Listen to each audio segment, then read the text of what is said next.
Welcome to Watch, Review, Repeat. This is the podcast where two best friends discuss the latest in film and television and then do it all over again the following episode. I say episode. Something I noticed when I was editing part one of our year in review coverage is I said the following week. I used an old script and I forgot to change the language. I don't know if anyone would have noticed but me, but it really bothered me, so I'm really making it obvious now. But anyway, my name's Colton Brown, and with me is Andrew Meadows. We strive for weekly content.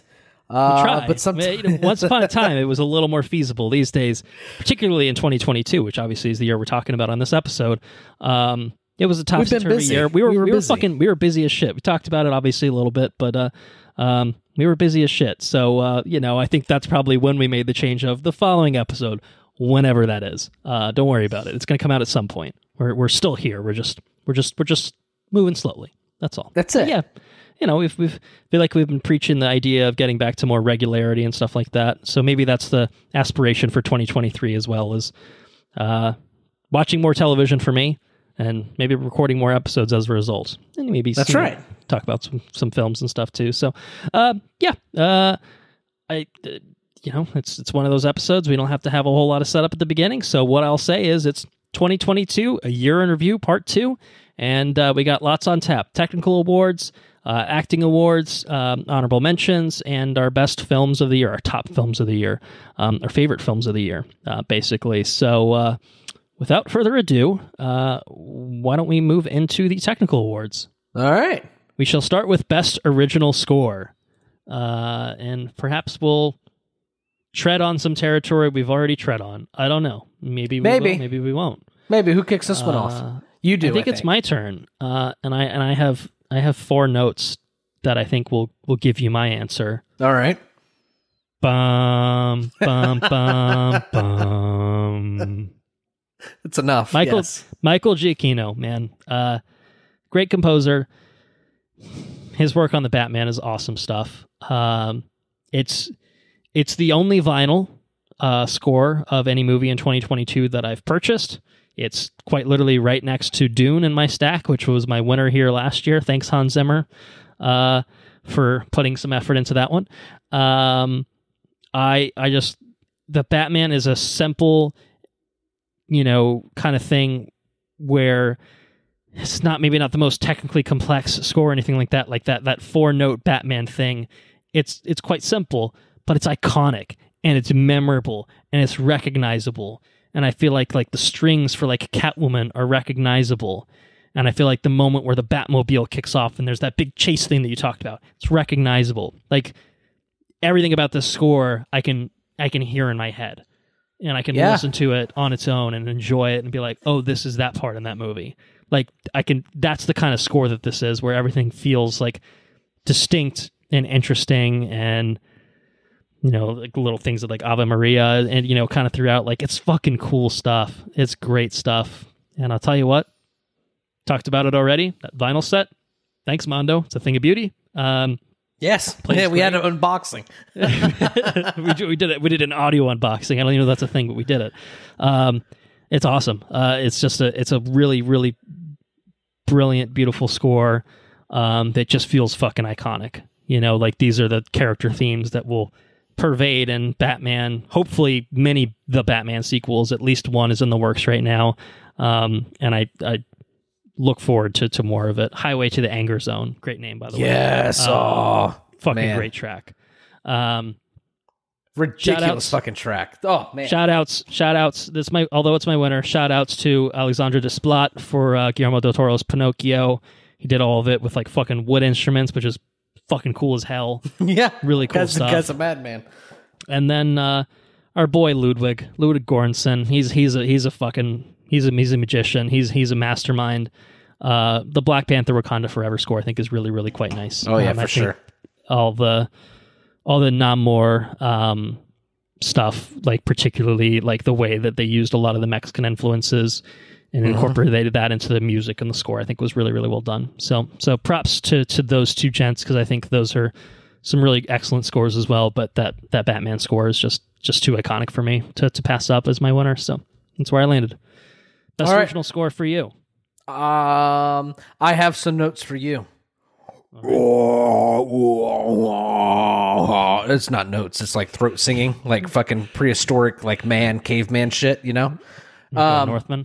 No, that's a runner-up. That's a pretty fucking cool score. Were you just doing the Northman, or were you doing something else though? No, I was doing the Northman. That was the Northman Okay. throat singing, like, I don't know. It's At first, I was like, "Wait, hold on, this feels Dune-esque. Did he get his ears mixed up?" Kind of thing. No, it's the same. It's the same kind of idea. But right. Yeah, same thing. Throat singing. You know.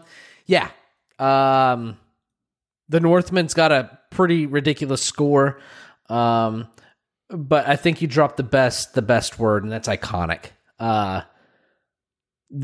You know, and you talk about simplicity too. It's like that four note theme. It's fucking straight out of the book for Jaws. Ba ba ba ba. Yeah.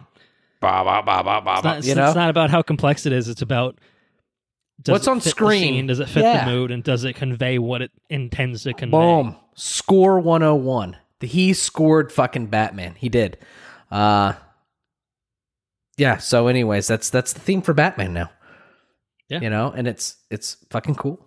All about it.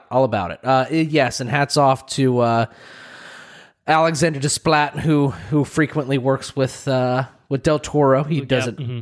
Yeah, he does a collaborator. Yep. Awesome musician or composer.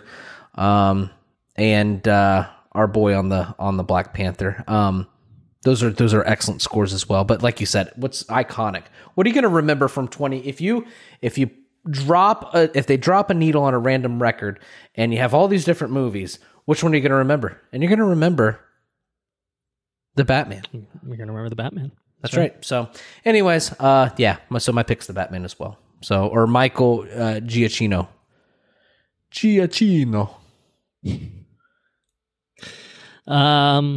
All right, moving on to Best Original Screenplay.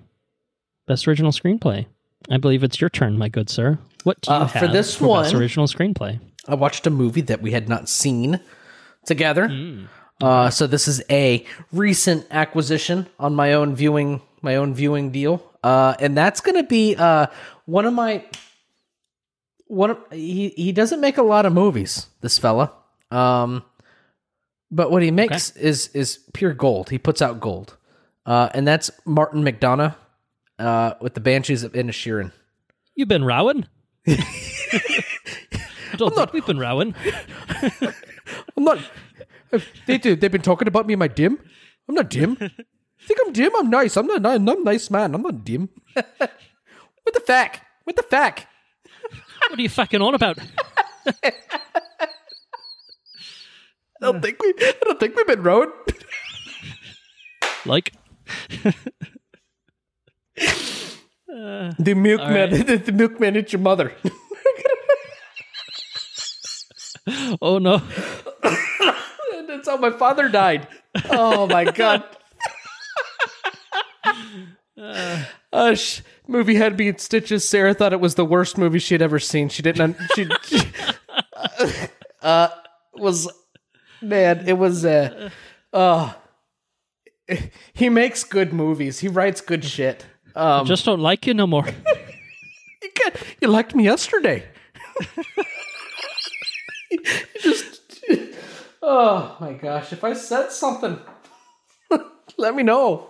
No, I don't want to talk anymore. I don't want to talk to you anymore. I'm going to go sit outside. Oh man, he starts fucking chopping off his fingers. You talk to me, I'm going to chop off my fingers. Oh shit! What a movie! And I don't know where this movie's crafted from. Like, I don't know what you're thinking when you craft a movie like this and you write this movie. It's excellent. It's very good. Yeah. So, anyways, that's my pick. I thought it was an awesome screenplay. The chemistry between the characters, I mean, it was casted awesome. But yeah, anyways, the banter and just the way the scenes flow, I mean, it's definitely a that's my pick. Anyways, what do you got?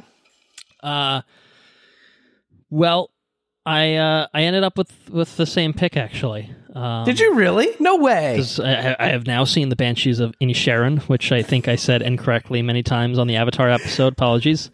I don't even know if I got it right that time, but probably closer. So I have a few thoughts here. Daniel's work on Everything Everywhere All at Once, really brilliant, wild, out there shit. There are other aspects of that film that I think I'll talk about. I really like the script of The Menu, Seth Rice and Yes. Will Tracy. I thought that was a really creative fucking flick in terms of its script. I almost had The Menu on it, and we'll talk about it in runners up, I guess. It's probably where I was going to put them up, but The Menu almost populated this pick. Yeah, I thought it was really clever and, sharp and biting and, and satirical and stuff like that, and really good fun. I'll talk about something else for Adapted. I'll hold on to it for now. Martin McDonagh, though, I mean, yeah, I gotta agree. Like, where does this shit come from, my dude? Like, this movie is not what I expected at all, and I think I say that kind of based on his previous works because, it's the guy that did In Bruges, it's the guy that did Seven Psychopaths, and then obviously more recently Three Billboards. And I think tonally, this obviously his movie's a little closer to Three Billboards in that it's kind of dark, but it's also got that wit, that really sharp kind of wit to it, where it's funny but not like a comedy. It's absolutely bizarre, absolutely wild. It's just a strange fucking flick, but goddamn is it sharply written. The dialogue is really snappy, and I just think that the plot progression, I think, is really, really well done, of how things just get out of hand, fairly quickly from a seemingly nothing kind of thing. Like it goes places, and I thought that it was super duper creative and just very darkly entertaining, I guess, in a sort of way where it's like, fuck, like by the end, but it's a hell of a ride at the same time. It's a sharp flick, it's a sharp script, I think, in just terms of writing. Obviously benefits from some great performances in it too, to bring it to life, but I think the writing would stand on its own too, and I think that's why it's my best original screenplay as well. Wow, overlap where I did not expect overlap. We got a little. Hey, I've watched a few movies. TV shows is where I was really fucking slacking. We talk about it at work. Movies I've done all right. We we talk about it at work, and I was asked, "Do you and him do you guys have like the same taste in movies?" I was like, you know what? Yeah, a lot of the time we do. Typically, yes. Typically, yes. Yeah. So, anyways, yeah. What a movie, The Banshees. What do you have for adapted? So for best adapted screenplay, here's kind of a weird quirk.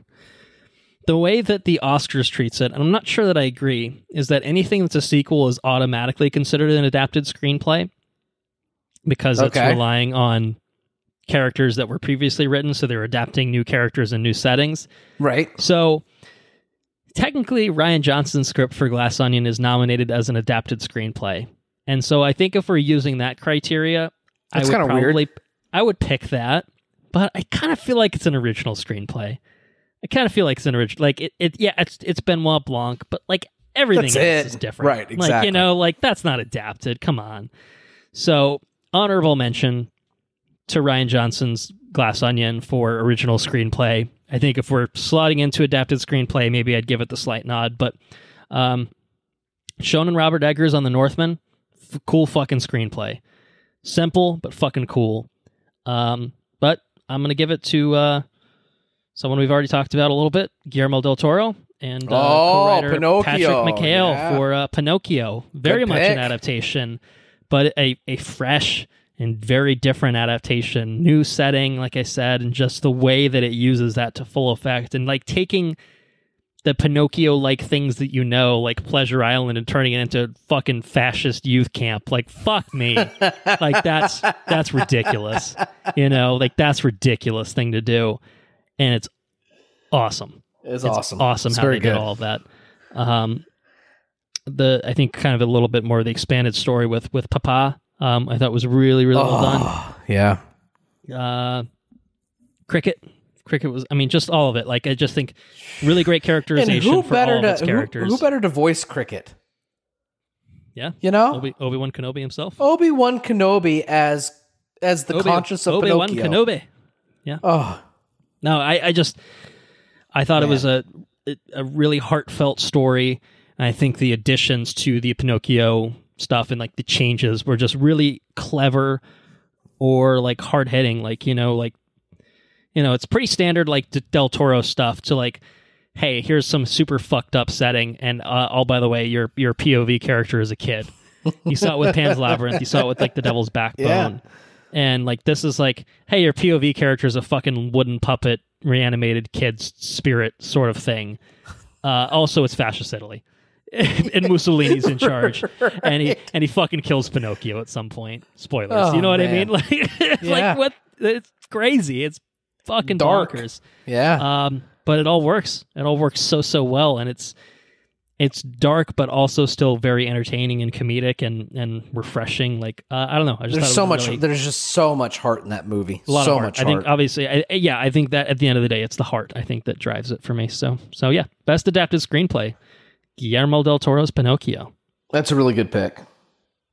And what's yours? Well, I'm going to stick to my guns. And I'm going to say Robert Eggers and Jean, yeah, Jean, the Northman. I was doing some readings in preparation for this, and apparently, The Lion King is based off of the same story. Interesting.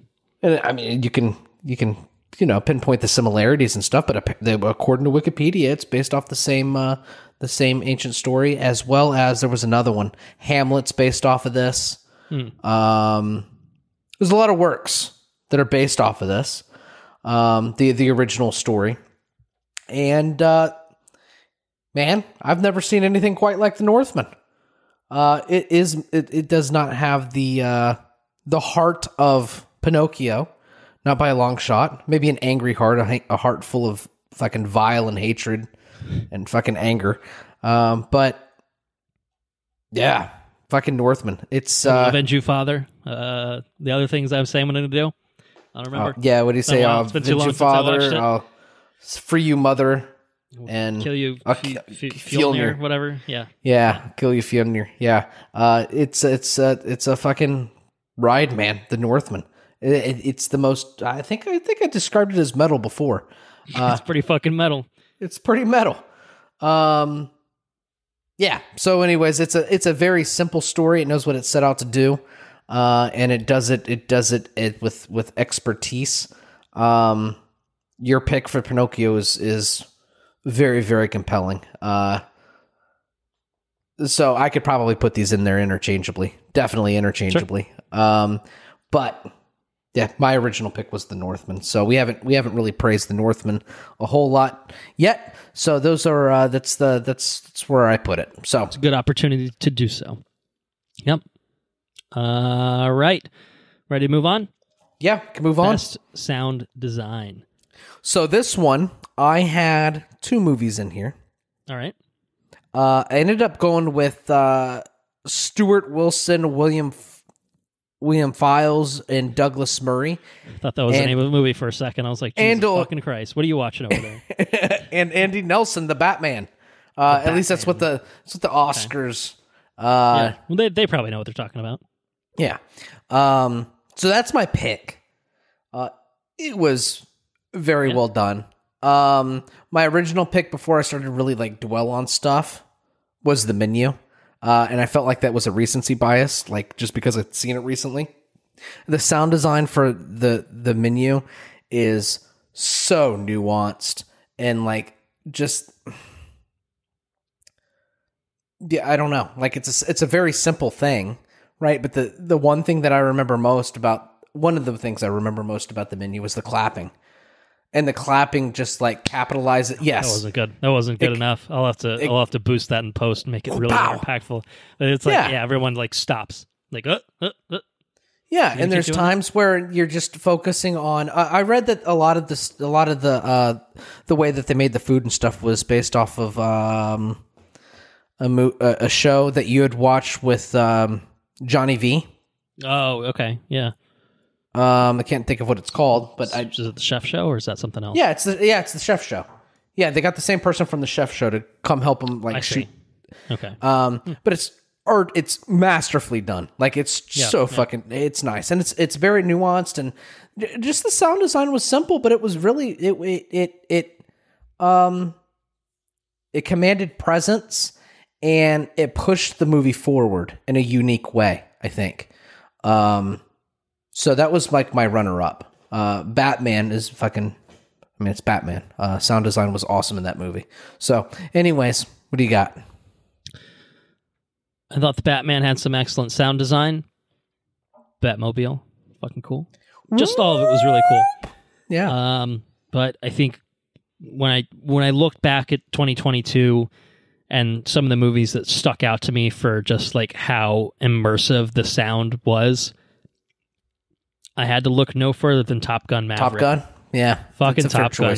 I mean, just obviously all the flight sequences I think were just incredibly immersive. Obviously, it goes beyond the sound design, but the sound design needed to be there to sell it too. And I think that, without that sound design, the movie's not. I mean, not nothing, but I mean, it's not as impactful. It's not as impactful, And I think that really drove obviously the splendid visuals and the way they captured that was all fantastic. But the sound design, just being in the air, was kind of unparalleled for me this year in terms of things that I looked back on. Like, and I think I saw it in Dolby, and I think just the Dolby experience of the way that they took advantage of that. I'm sure it would be nice at home, but not quite the same, in terms of level of impact. Bigger and louder, that movie. But seeing it in Dolby was just like, you might as well have it be a fucking 4D screen at that point, in terms of just how immersive it was. So yeah, pick Top Gun Maverick. I mean, easy pick. Do the planes right, and you're good. And they fucking excelled with it. So yeah. Good pick.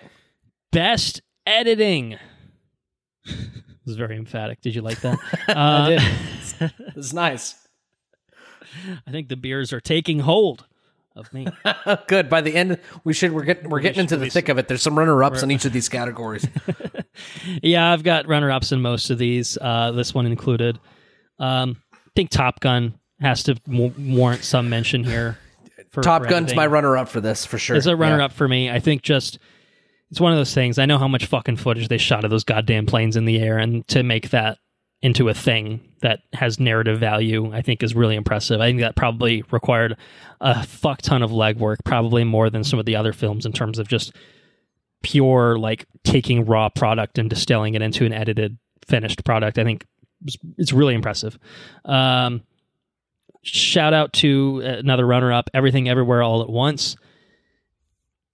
It is probably the better of the multiverse films that we got this year. It's definitely the better of the multiverse films we got this year. But I also think it had a lot more legwork to do in terms of tying all of them together. Like, the way that the universes play off each other is very interconnected, and I think it required a lot of editing chops to be able to pull it off, the way that things go in and out of different universes, the way certain characters are interacting throughout the story. Really, really well done. Easy to follow, but very, very well done. Like that's kind of the mark of good editing. The literal last film I've watched before we covered, I think, is going to win this for me, though. I don't know if it's going to be your pick, but Decision to Leave. South Korean flick. Yeah. That had some impressive, very clever editing in a way that I hadn't really seen in any 2022 movie, where there's a lot of scenes where just the guy sitting in his car, like, doing some snooping, observing and stuff like that. And then the way they edited it was him going in and being part of other scenes. And I thought that was all really cleverly done, of how they did that, cutting in, out of that. And beyond that, there's a lot of just really, really good editing stuff of jumping around a little bit in terms of the narrative. But also like scene transitions and stuff like that, where it's like a face turns into another face, like just like artsy shit. Right? That's cool. That's cool. Like really fucking well done. Where I think a lot of the other, like, it almost is like treating it as like a true art form of like, Look at this transition, bro. It's going to be fucking ridiculous. It's going to be off the chain. Hey, Park, what you think about this? Yeah. And like, not to discredit these other films, because I think they had a lot of legwork to make coherent films out of what the fuck they had. But Decision to Leave felt like it was prioritizing like editing as like an art form. And I was like, you know what? I'm going to give you recognition for that then. Because it was really impressive. Like it's one of those things where the editing stands out because of it. You know, it's not so much that it's the best editing necessarily, but it's showy and showy in a good way. So yeah, that was my pick. So I thoroughly agree with you on every pick. I ended up putting in Paul Rogers with Everything Everywhere All at Once. I don't think without the editing prowess you have a really choppy, rough movie here. No, it doesn't work at all. And so you have a ridiculously awesome, unique, artsy story that is told expertly by the editing. And so I picked Everything Everywhere All at Once. I think it's mastercraft editing for sure. Yeah. Best visual effects. We have a consensus pick here. I think I feel like it has to be, right? Yeah, it's going to be Joe Lettieri, Richard Bainham, Eric Sandin, and Daniel Barrett for Avatar. That's who I picked. Avatar: The Way of Water. I think. Yeah. To say anything else is criticisms against this film are certainly fair, bro. You know, but you cannot knock the visual effects because they're fucking ridiculous. I mean, yeah, bro. just next level technology. Like it's like they're on a different playing field than fucking anyone else. Like the Marvel shit, it's good. It's not amazing. Like this shit is Disney. Like fucking, you know, I don't know if it's Weta or whoever the hell else is working on Avatar, and I'm sure they have way more time and resources available because it's fucking Jimmy C. Pulling his weight or whatever. He said, you know what, this fucking, this building, this visual effects house. Yeah, we make fucking $2 billion films. And how many other people have $2 billion films exactly? That's what I thought. Fuck off. Every director and producer makes movies. The difference between them and me is my shit makes $2 billion when I put mine on. Right? It's like I make $2 billion. I make $2 billion films. Put my pants one leg at a time. But once I do, I make $2 billion films. That's it. So yeah, fuck off. Best visual effects. Jimmy C. Fucking fantastic. Looked real good. We got the most expensive, longest tech demo I've ever seen. And it was a very impressive tech demo. Yeah, right. So they need to tighten the narrative. I enjoyed it. I had it. It's a solid film. It's a decent film. I think, but it stands apart for the visual effects, particularly. I think. So yeah, that's where I stand with visual effects, and sounds like we've got another consensus pick there. That's it. Production design, best production design. Yeah. The consensus pick has thrown me off. I don't know who starts now. You start first. I start first. I can start first. All right, go for it. There's only one movie this year that had a jet-powered V12 fucking Ford engine in the back of a car. Was it? Was it in the Batmobile? It was in the Batmobile. Had a Triton V12 in the back with a fucking booster. Yes. Only one movie this year had that. And that was the Batman. They fucking built that car, and it was the what's the word I'm looking for? The Koopa. It's like a French thing. You know what I'm trying to say? Copacabana? No, Copacabana. It's the Copacabana. No, the coup de grace. Okay, all right, yeah, sure. It's the coup de grace. Not Copacabana. No, definitely not that. Yeah, man. I think this guy's name is James Chinlin. Okay. For production design. This dude built Gotham. He built the Batmobile. And Batsuit. bat I guess suit. that's costume design, but we can kind of fold costume design into this. Yeah, it's part of the production. Separate word, so. Man, it's one of the most realized, most fleshed out Batmans I've ever seen. And yeah, it's good. He did a good job. He did a real good job. So that's my pick for production design is the Batman. What do you got? You're making me second guess myself, and that's frustrating for me. Oh. Do you switch? Here's what I'll say. I think if we were to split this award into best costume design, I would stick with my original pick. My original pick is Black Panther: Wakanda Forever. Okay. And the reason I think of the Talokan stuff, the stuff with Namor and his people, and I just think all of that was fucking incredible. It was. At the same time, all the Wakanda stuff is incredible. It's just, well, we've seen a lot of it before, so like, it's not as novel or impressive when it's, it's old hat at this point, and it's not bad, obviously. It's just, we've seen it before. But I thought all of the stuff with the Talokan, the headdresses people, and all that stuff. Yeah, the headdresses, that was so cool. like Namora and like her fucking thing, lionfish thing, Namor's fucking huge headpiece when he was on the throne, and like just the actual underwater stuff I thought was awesome. All right, maybe it's not the same underwater tech that old Jimmy sees busting out for Avatar or anything like that, but I thought it was very impressive in terms of really particularly the costume design, the look of hey, those blue people are fucking cool looking too. But I think on the whole, that's not the whole movie, and some of it's like, all right, like whatever, like fucking Everett Ross's house, like okay, whatever, like it's just a house.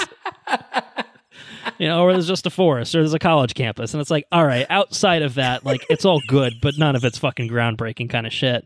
Whereas I think the kind of things you're saying, like if you're talking about production design, you're obviously talking about more than just the costumes and one particular part of it.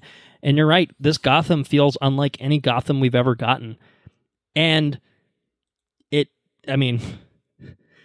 Tim Burton's Gotham was like this Art Deco fucked up hellscape, weird sort of thing. Like interesting as hell to look at, but like very fake looking and crazy out there sort of shit. Chris Nolan's Gotham was Pittsburgh and Chicago mashed together, where it felt like real cities, but it felt like fucking, any American, big city that you could find. This Gotham feels comic booky, grungy, grimy, like you said, and it feels lived in. It feels like a city. It feels like an authentic place. Just not a place you want to be. Not a place you want to be for sure. No, not at all. But yeah, that felt very authentic. In terms of being a real environment while still feeling like a fictional, obviously Dune was a shoo-in for this award last year, right? Where it's just like, oh, for sure, they fucking created Arrakis, and they created, these other fucking planets, and like, you're just immersed in this other world, and the Batman's almost like that, where you're immersed in this fictional city that feels real, but it still feels a little slightly detached from reality in a comic booky sort of way. But it does that in a really, really nice fashion. And then beyond that, you're talking about other aspects of the film, like, okay, the Batmobile being fucking cool as all hell, the Batsuit being cool as all hell.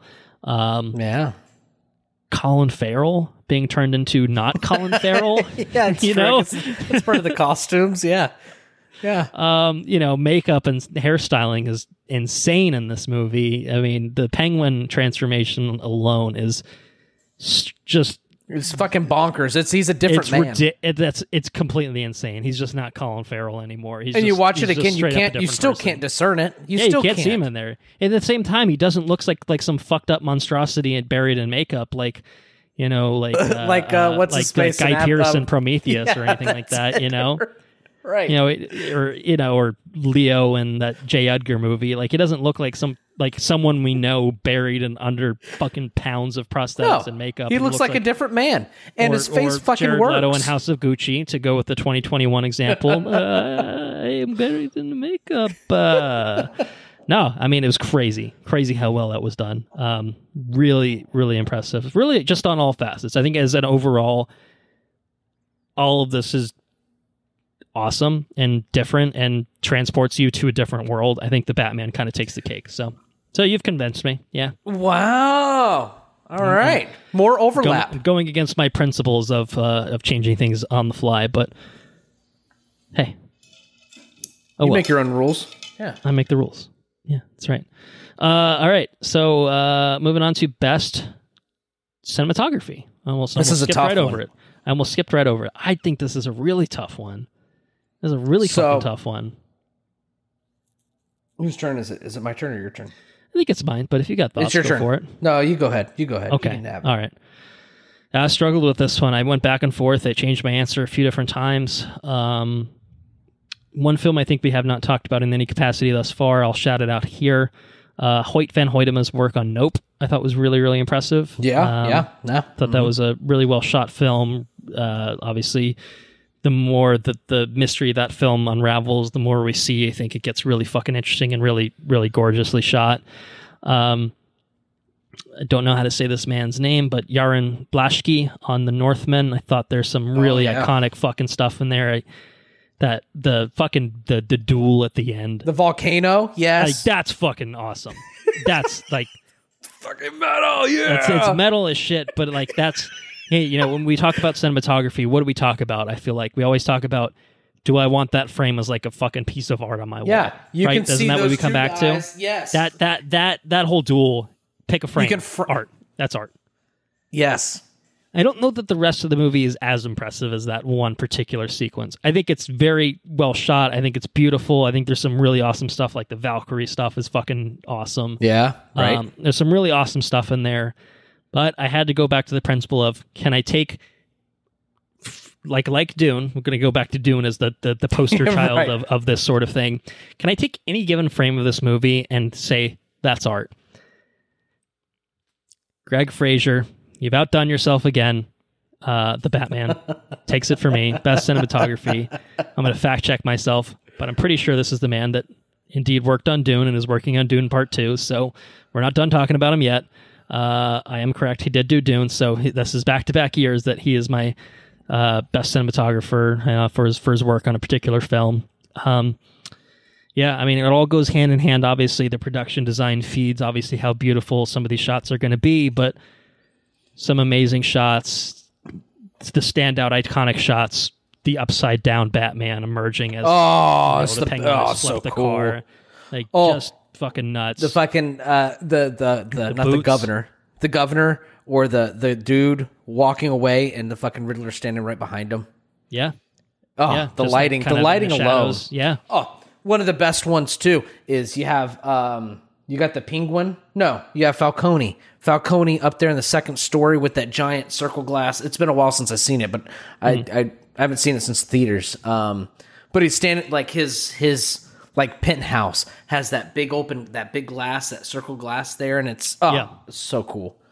Yeah. Very picturesque for sure. Yep. So Greg Fraser for the Batman for me.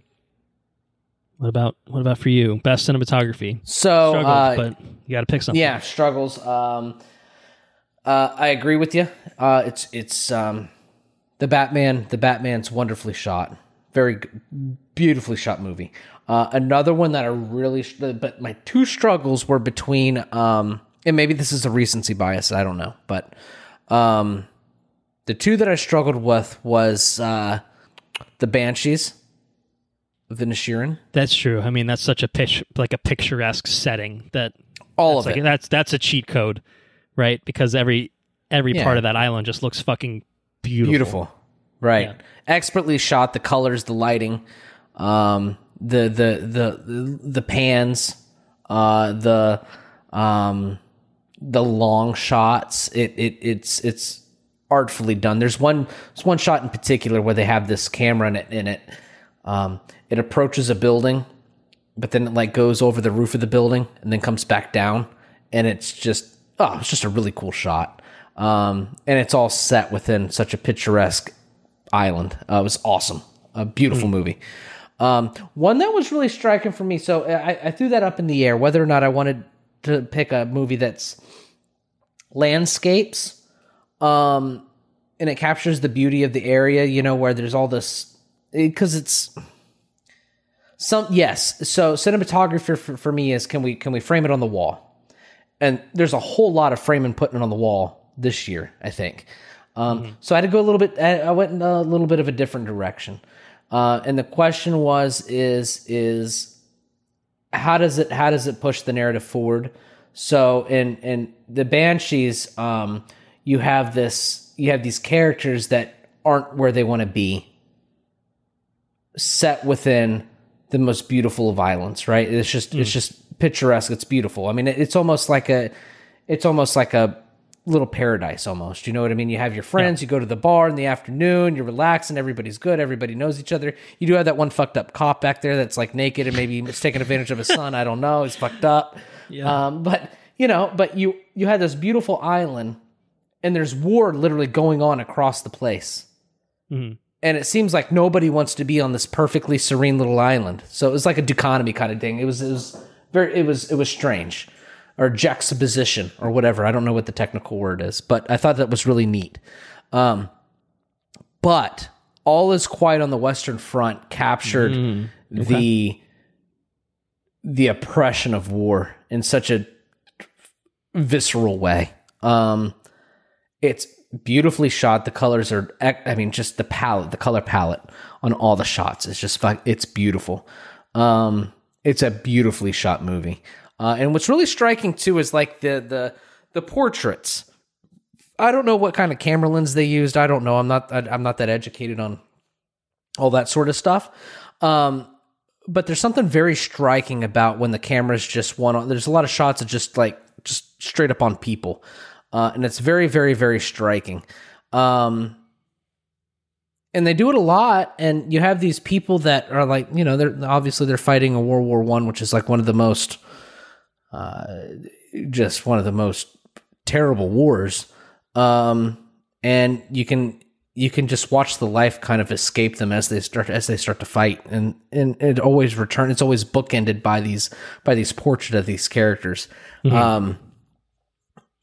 Beautiful, beautiful, beautiful movie. And visceral. And, I ended up picking James' Friend and All Is Quiet on the Western Front because it just you could have a silent movie with this movie and you would get everything from it, strictly from the cinematography and the acting, of course, but the cinematography really tells the story. So I picked that one, and you can frame all the pictures on it. You put it in a war memorial or something, but you don't put it on the wall. It's just depressing. Exactly. Good cinematography though. Beautiful, beautiful movie. Okay. All right. Last of the technical awards before we get into some acting awards. Best director. I think kick it back to you. Kick it right back to you. Robert Eggers, The Northman. Okay. Easy enough. Sure. Yeah. Thing. Yeah. It's the Batman. What's his name? Who directed it? Matt Reeves. That's a tour de force movie. Just about every technical aspect of that film is well done. Everybody was evidently on the same page. Robert Eggers, and this is more out of necessity to praise a movie that I'm really happy with for 2022. Robert Eggers came in and he transformed these modern people into fucking savages. And he made a metal movie, right? He took us back. You watch the first, 20 minutes, 30 minutes of this movie. This is not a place I would survive, right? He transports you to a world of savagery and just fucking brutality, right? Yeah. And when you leave this movie, you kind of feel like you could probably, it kind of feels like you're pushed off into this world, right? Don't fuck with me for the first 5 minutes of this movie after I've watched it, because I might just fucking beat you, I got pumped up watching this movie. Tour de force movie for sure. And Robert Eggers just nailed it. He's a fantastic director in general, though. He knows his craft. but he really nailed this one. So, anyways, that's what I got on that. So, best director, Robert Eggers. I think this was a tough category to finalize for me. I think a lot of strong directorial efforts. I think Robert Eggers among them.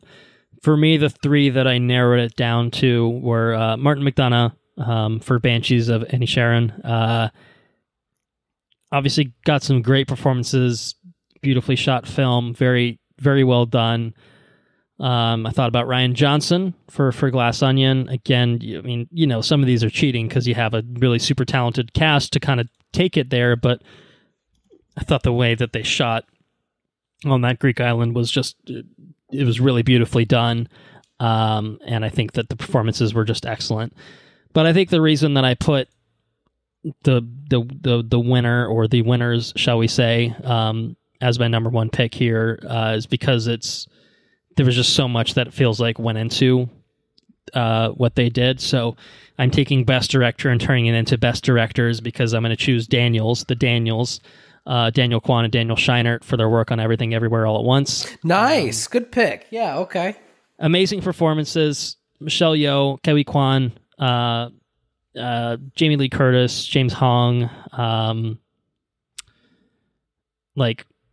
just fantastic all-around performances. Stephanie Sue as well. Love the performances, really fantastic.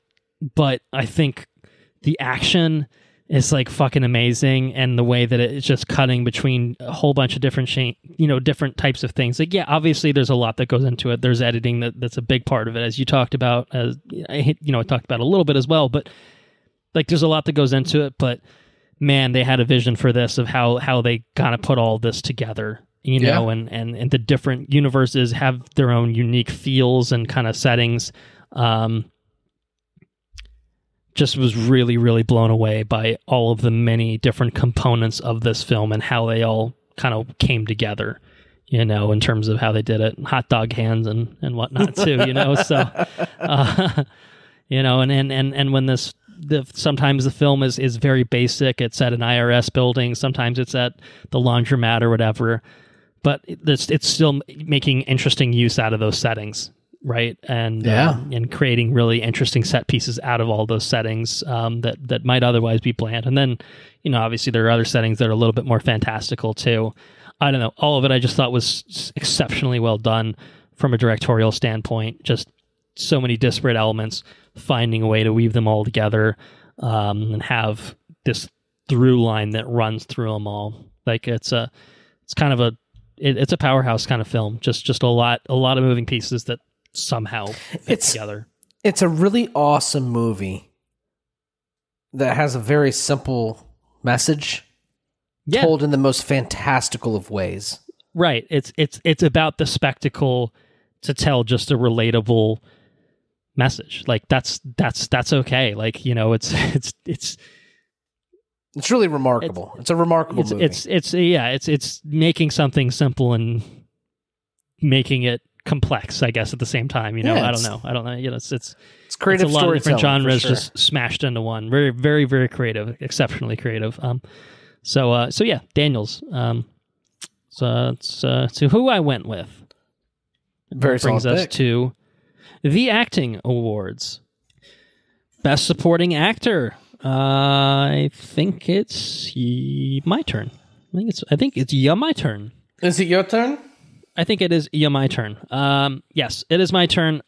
This was a very easy one for me, to be quite honest. And I basically just had to go with Ke Kwan for Everything Everywhere All at Once. Fucking short round, man. We have overlap. I will very briefly recognize Tenoch Huerta for Namor and Black Panther: Wakanda Forever. I thought he was a really compelling antagonist. I thought he was very good. But Ke Kwan, man, what a comeback for this guy. I mean, we loved him as I loved him as Short Round. I had only recently seen him as Data in the Goonies, but he's very fun in there as well. This he's so good. He killed it. Yeah, he really did. I mean, it was really awesome. And the different iterations of him. Right. That's it. Like, there's so many different Waymans that you get out of Everything Everywhere. Is you know, he's the kind of Wayman who I can't remember. Is it him that's trying to serve the divorce papers? Right? He's the one that's like, I don't know what else to do, so I have to go to this extreme kind of thing, right? But then obviously there's the other Waymans that are coming in. It's like, oh, there's like way more shit here going on than you understand. Like, you know, like then you got the one guy who comes in, he's like the super fucking badass, you know, guy who kicks the shit out of everyone, which is fucking awesome. Who else do you get to play Wayman? Beats me. I mean, he's seriously just perfect for this role. Like, and you know, it's crazy because obviously he took such a journey, obviously, from being a child actor. He's been working in Hollywood a lot, like behind the scenes doing stunt stuff. I saw a video recently where he was helping choreograph the fight between Wolverine and Mystique in the first X-Men movie. Like, cool as hell, you know, and to see him back in front of the camera.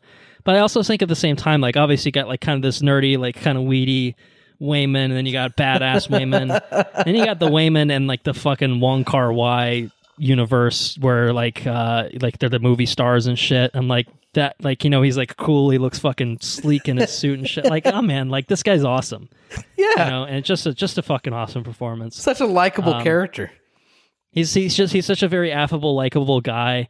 And the way that he's able to channel these different versions of Waymond, just, I don't know, man. Like, I can't imagine anyone else playing this role and playing it so well. Really, really awesome stuff. Like I said, it was. It's a very cool role to get the opportunity to play. It's showy, it's flashy, but I mean, he nailed it. Yeah, he did. It was So tour de force performance, I would say. I would say as well. Can't disagree with you there. Who do you have for best supporting actress?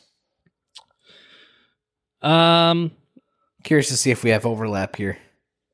This one was a little tougher. It wasn't an obvious one person fits the bill kind of thing for me here. See, for me there was one. So unless you can sway me, let's see your presentation. We might end up in the same place. I suspect. My runner-ups, and maybe one of them will be your winner. I don't think so. Stephanie Sue, Everything Everywhere, same thing, same kind of reasons for why Kelly Kwan was so good. Like, you know, playing that daughter role, having to go up against Michelle Yeoh and everything, but also being Jobu Tapaki or whatever, you know, the fucking insane, like, nihilistic viewpoint on everything, like, just everything sucks, kind of, you know, nothing matters kind of character was really fucking interesting, and she was really good. You know, prior to this movie, I had seen her as the friend in Shang-Chi, you know, like fucking... right. And this felt like such a jump up in terms of the caliber of the role that it was really nice to see her shine. It demanded so much more. Yeah, and she was really good. Really, really, really good. Carrie Condon, Banshees of Inisherin. I thought she was very good. She played Shaban. She just had such a really nice screen presence as... not to cut you off, the Brendan Gleeson sister. Oh, he's great. Yeah, runner-up, I guess, for best supporting actor. Yeah, probably supporting actor. Yeah. Anyways, yeah, I thought she was great, Carrie Condon. I thought she was very good, but as I suspect may be the case for the Oscars as well, it was Angela Bassett's to lose for Black Panther. At least in my eyes, maybe in your eyes as well. Yeah, we have overlap again.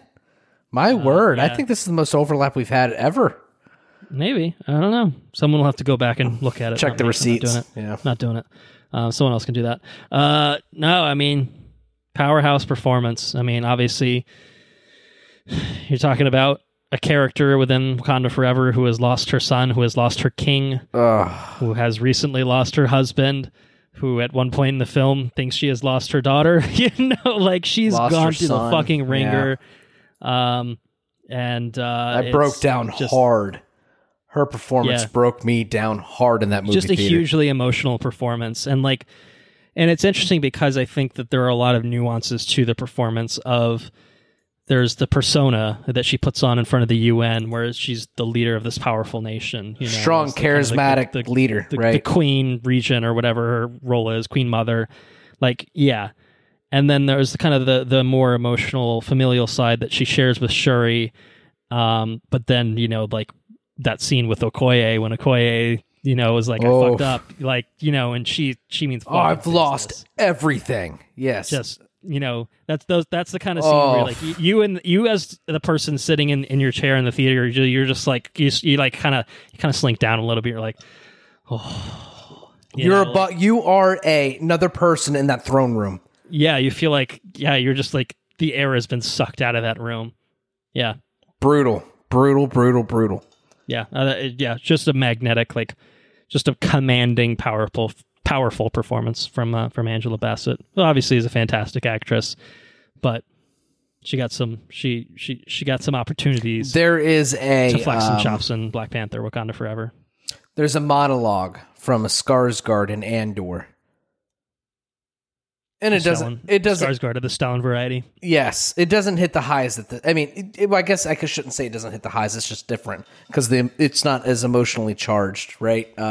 You don't have the background that you have with Angela Bassett's character, but there is a monologue that is very impactful in Andor. It's so good. But yeah, Angela Bassett, when she's chewing her out and then fires her, or I guess she doesn't get fired, and whatever. She kind of fires her. Yeah, I guess it's called firing from the Dora. Yeah. Yeah, it's not you're fired. It's you know, you are no longer a general. You know, it's a little bit more legit. And she has to plant that spear in the fucking thing right in the floor. Brutal. Angela Bassett slayed that character. I mean, man, she's just a realized character. I mean, that's what it is. She's a person. That character is not a character on a screenplay or anything else. Angela Bassett is the queen of Wakanda. You know what I mean? Or the region of Wakanda or whatever. I don't know. I went on and on and on and on and on about it when we recorded about it. It blew. Yeah, so go see our episode on Wakanda Forever. Exactly. Blew me away. Thoughts. Opinions have not changed. So yeah. Fair enough. Yeah. Best actor. I'm curious what you have here. Best actor, tough one. I think not an obvious standout here for me. I would say some really great performances across the board. I thought Colin Farrell was very funny and heartbreaking in Banshees. Great performance from him. Daniel Craig obviously is fucking ridiculous as all hell, having a blast. And Glass Onion loved him as Benoit Blanc again. Shout out. This is somewhat facetious.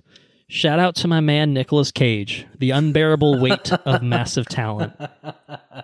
The Nicolas Cageiest performance that you could. I never saw that movie. I'll put that in my list. He shares the screen with none other than himself, but a younger version of himself, and it's good. I mean, I think Nicolas Cage is obviously like not a great actor, but I think he's got a window. You know, he's got that sort of wheelhouse where he can be ridiculous, but like charming enough and fun. And he nails it here. He's a Keanu Reeves. For sure. Yeah. Limited range, but hey, just don't, you know, I don't know. Like he's fine. Like he's like a national treasure. He's fine. He's good in, you know what I mean? But like, I don't know. Like I feel like the million stupid films that have come out with him in 10 years, like the Wicker Man. Yeah, we don't talk about those. You know, like that's when he's like just being ridiculous in the bad sort of way. Here it was ridiculous in the good sort of way. Yeah. When he's channeling the Nicolas Cage losing his shit montage on YouTube, that's where he's great. And so like the young Nicolas Cage here, that he talks to himself like he's the older Nicolas Cage, but he talks to the younger Nicolas Cage, and the younger Nicolas Cage is that A B C D E F G fire according to alphabetical order. You know, I'm Nick fucking Cage. Woo! You know, that movie sounds ridiculous. It is ridiculous, but it's very fun, and he's very fun in it. It's not a film that I've mentioned elsewhere. It's not a film that I'll mention after this point, but I did enjoy the hell out of it. I watched it on an airplane. And it was very good fun. Pedro Pascal is in it too, which is also very excellent. Good fun. Okay, but it's a great Nick Cage performance. But no, he's not actually my best actor. I just thought I'd shout him out because it's the Nick Cageiest performance that you could ask for. And if that's what you're looking for, look no further. I'm gonna give it to Ralph Fiennes for The Menu. Good call, dude. Very fucking good performance. A lot of monologues, the clap, and then the introduction to the dish. But obviously, as the film, moves along, as the plot sort of devolves and things kind of escalate, he's a sharp actor, and his delivery with certain things is just micro expressions alone, like the way his face melts when he has to make a cheeseburger. Dude. Yeah, I forget exactly what he says, but there's the bit in the movie where he makes the guy make the menu, and he's like, "Oh, is this some chopping method that has eluded us?" The shallots, like that. It's eluded us for decades. Just shit like that. I'm like, I don't think anyone. Same thing we talked about with Ke Kwan. Like, who would have played that role? I don't know who would have delivered that fucking line the same way as Ralph Fiennes would have. And the menu. So Mark's bullshit, the quirks, undercooked lamb, the bullshit. Just I thought he was excellent, and again the performance escalates as the film escalates, and I don't know, I just thought he was really, really good. That's a really good pull, dude. Terrific performance. It's a Ralph Fiennes-y kind of performance in the sense that he's not really doing anything outside of his range, but he's doing a really good version of that. Like one of the best versions of that you'll see in an interesting character in a really fucking crazy sort of movie. So yeah, that's where I went. Ralph Fiennes. So I kind of cheated. Best actor for you. Okay. I went between him and Colin Farrell. Okay. So where's the cheating? Is that you're picking both? Is that what you're saying? No, the cheating is that I'm not picking Colin Farrell strictly based off of his performance and excuse me. And okay, are you going to give him some props for the Batman too? Yeah, exactly. He delivered a performance covered in makeup where he's like unrecognizable. Well, it's so funny too because two very different actors with two completely different accents. Like you would never know. No, unless someone told you that's Colin Farrell in the Batman, you'd have no fucking clue. No. Not only because of the way he's buried in makeup, but just everything about it completely fucking different. Whereas Colin Farrell in Banshees is the most Irish fucking version of Colin Farrell you're going to get. Yeah, he's the most Irish-like, Yeah, no, that's crazy range right there. From crazy those two range films alone. Right, and so I picked it based off of those two films. And, I mean, yeah, you don't know it's him in the Batman, which is, it's kind of sucky, but it's kind chameleon-like, but like it's impressive. It's kind of a testament to his acting prowess, right? Like it's a testament to, I'm going to make this character work. I'm not going to have it negotiated that I need to be recognizable in any sort of way.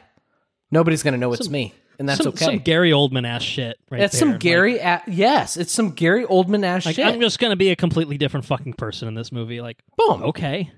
That's Christian some Gary Bale, Oldman shit. You're right, dude. What a good pull. It is. It's true. And man, it because I've always liked Colin Farrell well enough. You know what I mean? He's always great in these Martin McDonough movies. He's awesome. He's an awesome actor. Really like him. He's one of those Bullseye? Yeah. Please. he's one of those. I never miss. Yeah. I was going to say he's underappreciated a little bit. You know what I mean? He's not in everything. Yeah. Well, I don't think people appreciate his chops and anything necessarily. Like he's obviously a handsome man and people, know who he is and he's very recognizable and lauded, but not as like a fucking great actor or anything like that, I feel like. No, and he's a fabulous actor. So anyways, I picked Kim based off of his performances in 2022, more so than any single given film. I think I gave Florence Pugh some recognition in the past for multiple roles, so I think that I think that's more than fair. I think I got Little Women and Midsummer, whatever year those two came out. Yeah, I merged them. I merged the performances and said Florence Pugh is the best actress. Yeah. So. But I will say, is it? How do you pronounce his last name? Phineas. The menu. Fines. Fines. Yeah. Fines. It's not how it looks. I get it. I was at that was the debate. The debate was exactly the pick there. Yeah. So anyways, that's where we're at. Who do you have for best actress? Best actress. Well, some good contenders here. Shout out to Viola Davis for The Woman King. I think it's a nice transformative role where she fucking she commanded the screen, and I thought she was great, really intense. Obviously, some softer, more emotional moments in that film too. And I think she's an exceptional actress. She's won awards. She'll continue to win awards. She won't win it for her performance in Black Adam, but she was stellar in The Woman King. Really, really fantastic. She's not going to win my award though for best actress. Yeah, and indeed, she did not win mine either, but worthy of recognition. Someone who I may have never seen in a film before until last night, Tang Wei. She was the lead actress in Decision to Leave. Oh, dude. First of all, this woman is 43 years old. No way. No. Fucking ridiculous. I'm no, sorry, but I'm looking I don't it up. believe... There's some fucked up... I don't know what... There's either magic... or someone's lying. I don't know. One's a simpler explanation than the other. She's the wife who is suspected of killing the husband, and she is not 43. I agree. I don't think she is. I think someone's telling a tall tale, because I refuse to believe that. I refuse to. It's just not possible. It's just not possible. What is the deal? But I've never seen her in anything, I'm pretty sure. I mean, she's a Chinese actress, I think principally known for her roles in Chinese films. And in this film, she plays, obviously, someone who's Chinese-born who moves to Korea or ends up in Korea. She's a twisted individual is what she is. She's a bit of a twisted individual, and she's very good at playing a twisted individual who is... I've used the word already, but magnetic. Like you're drawn to her, right? It's easy to fall for it for sure. Poor detective. Like you never had a chance. No way. Done. It was one of those things. I felt so bad for his wife because she's just such a nice woman. She's just there, and then this woman comes along, and I'm like, oh no, this is all gonna go wrong from here. There's nothing good that's gonna come out of this situation. That's that TikTok meme. Oh no. Oh no. Oh no. Oh no. Yes. She was fantastic, though. I was really impressed with her. I thought that, like, that's a hard role to play, I think, of like someone who is very obviously like suspicious as all hell, definitely someone who you cannot trust, should not trust. So manipulative, right? You can't help but be kind of drawn into the bullshit somehow. And I thought she did a really good job of kind of because you know playing that role the entire time.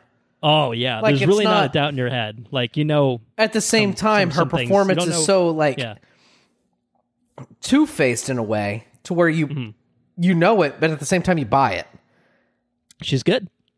She's manipulative, Yeah, like it was it was an interesting role, but I think a really, really strong performance. Very impressed with her. But my hats are off to Michelle Yeoh, who I think is a brilliant actress in her own right. Incredible career, and Everything Everywhere is just an amazing role that she just dominates, and a film full of amazing performances, powerhouse performances. She is but one of them, and she is an anchor to that film. And same way that we give praise to Ke Huy Quan for the different Waymans. There are many different Evelyns, and just Michelle Yeoh. She's just the performer. She's the type of performer who just gives an effortless performance where it doesn't really feel like she needs to, like, I don't know, like it doesn't feel like she's acting. She just feels like she is that person, and I don't know how much of Michelle Yeoh is kind of infused in that. I don't think a lot, because I feel like she's a lot sillier and kind of upbeat, in the interviews that I've seen her. And so, this character of Evelyn, who's really not that, is, I don't know, she's just, again, just something about just something about her that's just, I keep going back to the word, but magnetic. It's just a magnetic performance from Michelle Yeoh as well. And again, a difficult one, and maybe it's a little bit of it's kind of unfair because she's playing several different roles within a movie, but hey, we just gave you just gave Colin Farrell an award for having incredible range within 2 movies. Yeah. Try doing that, but in 1. That's why Kevin. That's exactly what it is. Yeah, it's true. And that's why Michelle Yeoh gets the recognition here, is just doing a lot within the span of 2 hours, like a lot. Well, really there's infinite amount of roles. You know what I mean? Yeah. Awesome performance. She's my pick too. I don't know if I talked about that.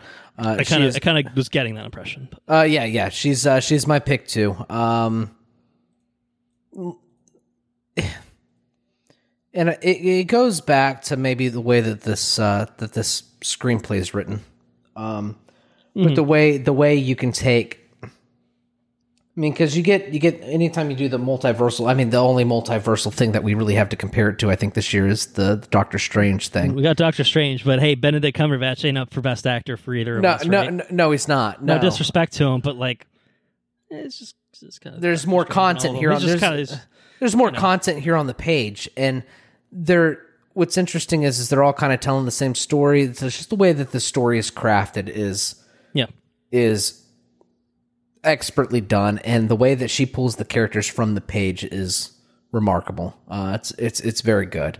Your pull from Decision to Leave was a very, very good pull. That's a good runner up. It's a solid runner up. But I got to give it to Michelle.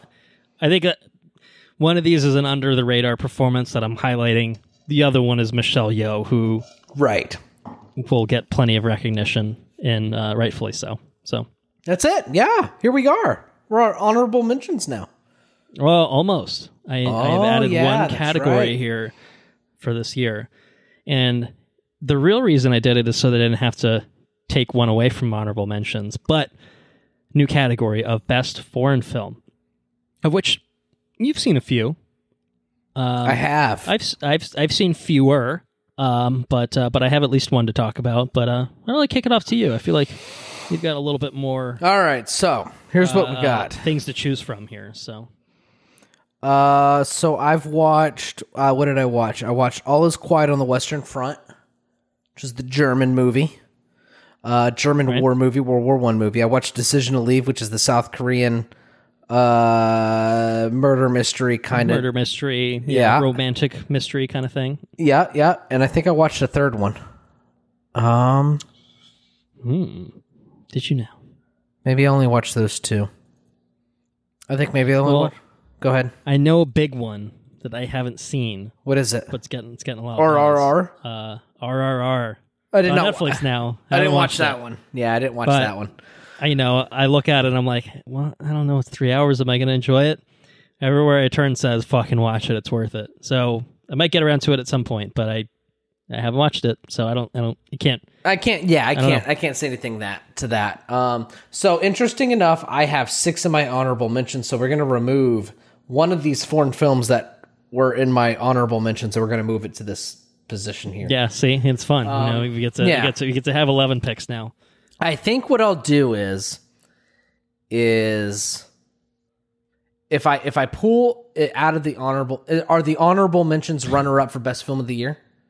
Yeah, they're your theoretical 6 through 10. Okay, not necessarily in that order, but roughly. Gotcha. I understand. Okay, so what we're gonna say is we are gonna say that I'm gonna say Decision to Leave is the best foreign film. Okay. I'm going to say Decision to Leave is the best foreign film, followed up by a potentially, I don't know, it could be interchanged with All Is Quiet on the Western Front. Those are the 2 foreign films that I watched. So they're both very, very, very well-made movies. Decision to Leave is tantalizing and a slow burn and just kind of a drama, whereas the other one's a straight-up World War I movie told from the point of view from a German youth. Which was a very fascinating point of view. and it's expertly told. And I would consider All Is Quiet on the Western Front to be one of the top movies of the year, where I would say Decision to Leave is just a solid foreign film.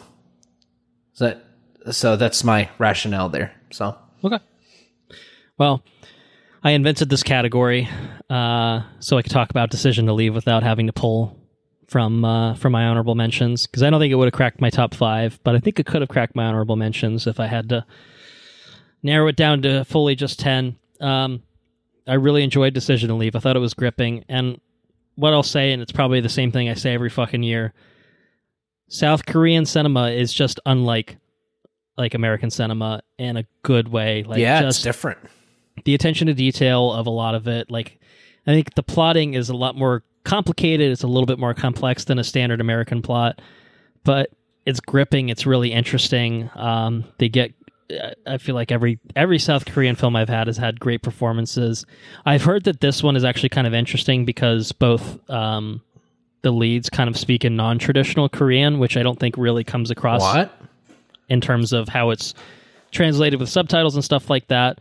But because she's a Chinese woman who, like I said, ends up in Korea, she doesn't, that's part of the plot that she's not comfortable entirely speaking Korean. But I don't know. I guess there's some wordplay and stuff like that I think I got, at least in terms of how they presented it in the subtitles. But I guess there's some things within the way that it's written that if you're a native Korean speaker are even more, I guess, clever or obvious, which I think is kind of interesting. There's nuances. It's kind of one of those things when you write something in your native language and then you translate it to another language, well, there might not be an exact word for something, or the way that the phrase gets translated kind of loses the meaning a little bit.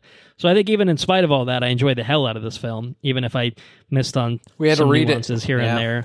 I mean, it's it's a fucked up sort of film of just going down the well of bad things happening, and bad things are going to happen, and that dude's just a glutton for it. Things aren't going to end well, and he's just a glutton for it. Will you come over tonight? And he's over there shaving in the car, shaving in the car, heading over. What are you doing, dude? Stop it! Quit smoking. What are you doing? Stop it! Fucking guy. Yeah, poor guy. The fucking guy. He just got in too deep. But no, I thought it was really interesting. The setting and everything was interesting. I like a crime drama kind of thing, and this was that, where there's intrigue, and you kind of, like I said, you kind of know where things are going. Maybe don't know exactly how they'll play out. And I think even the narrative shift halfway through and the way that it kind of pivots, I thought was really interesting too. The cinematography is awesome in this movie too. Cinematography was great. There's a shot an overhead. I think it's a drone shot of towards the end, the car pulling up to the parked car when he's looking for it at the end. Oh, yeah. But someone showed a frame and the waves form a woman's face on the right side of the screen. No way. It's nuts. Yeah. I'm fuck you, kind of thing. That's wow. Awesome. Yeah, I was impressed. I was very impressed with Decision to Leave. It's Park Chan-wook, I believe, Old Boy, the Old Boy director, and it's very different from Old Boy, very different from the Vengeance trilogy in general, but which is a good trilogy. It's very good.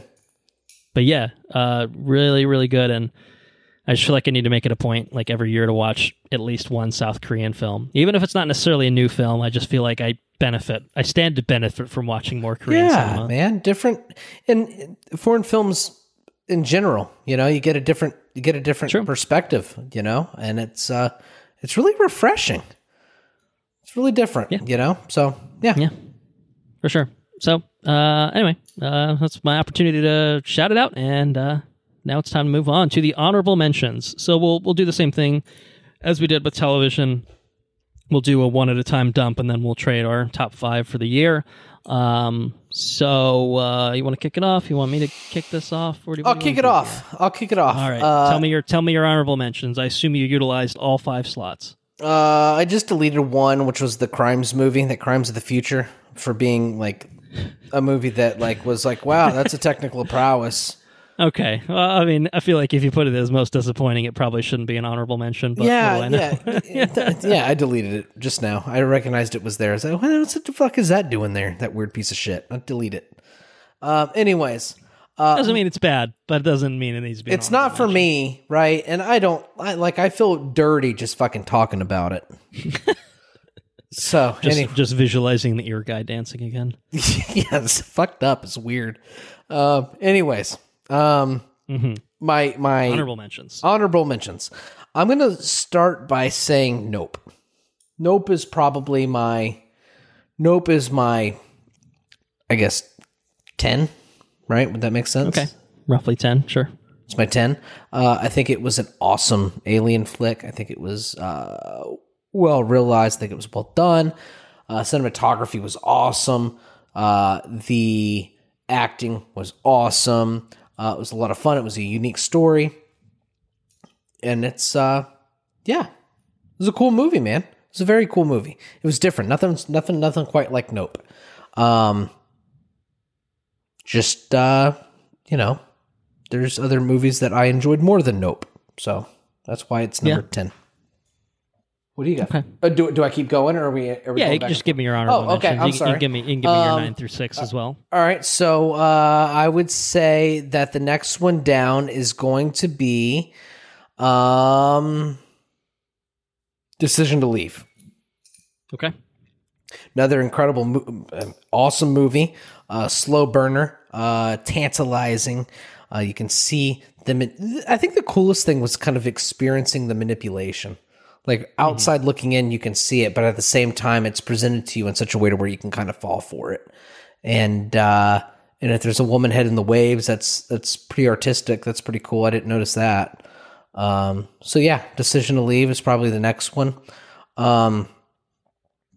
And I guess both of the fucking foreign movies ended up in here anyway. So, okay. I have All Is Quiet on the Western Front. It is what's really cool about this movie is it starts out. I'll just tell you about the beginning. Did you see it? I have not watched it. No. Okay, so I'll just tell you about the beginning. The beginning of this movie, it starts out with this younger person. I can't remember the names or whatever, but he's in the middle of the war, right? He's in the trenches and he's shooting, blah, blah, blah, blah. Well, this dude ends up dying, right? And he's a young kid. And then it goes to like this other kid that's like riding his bicycle with his friends in the middle of the little village, right? And he's all happy and everything else. And he talks about how his parents won't sign the papers to send him to war.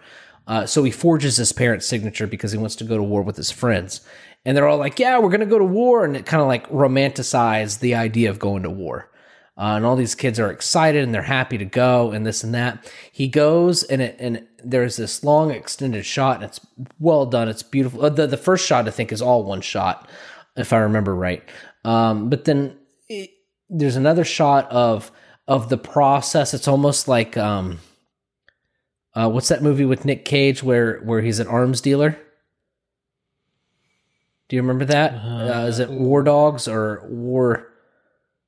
Well, War Dogs I feel like is a more recent one, but Lord of War. Lord of War, yes, that's okay. It. Yep. Do you remember the bullet? Do you remember where how it like followed the life of the bullet case? Maybe not. I don't. But anyways, I'll say that I did for the sake of this conversation. There's a person that goes through and collects the dead kid's uniform that was in the beginning of the movie, and they tote this uniform, and it's how they repurpose this uniform to put it on another boy, this other 17-year-old boy, and then the boy goes to war, and they're like, holy shit, this sucks, and his friend, whatever, dies, and blah blah blah. In the very beginning of the movie, it's not too spoilery, and then fast forward like 18 months later. And the kid is just like fucking gray in the face. Like he's just washed out. Like he's seen some shit. You know what I mean? Yeah. And it instantly took all that romanticization that they fed into in the beginning and they just washed it all away. And now it's terrible. You know what I mean? Yeah. And for what? I mean, there's a lot, it dwells on that for what? Like, what's the difference between this guy and the guy I'm fighting, and why am I doing it? And It's a really somber. It's a very somber movie, but it's really well done. I liked it a lot. Anyway, so that was the next one.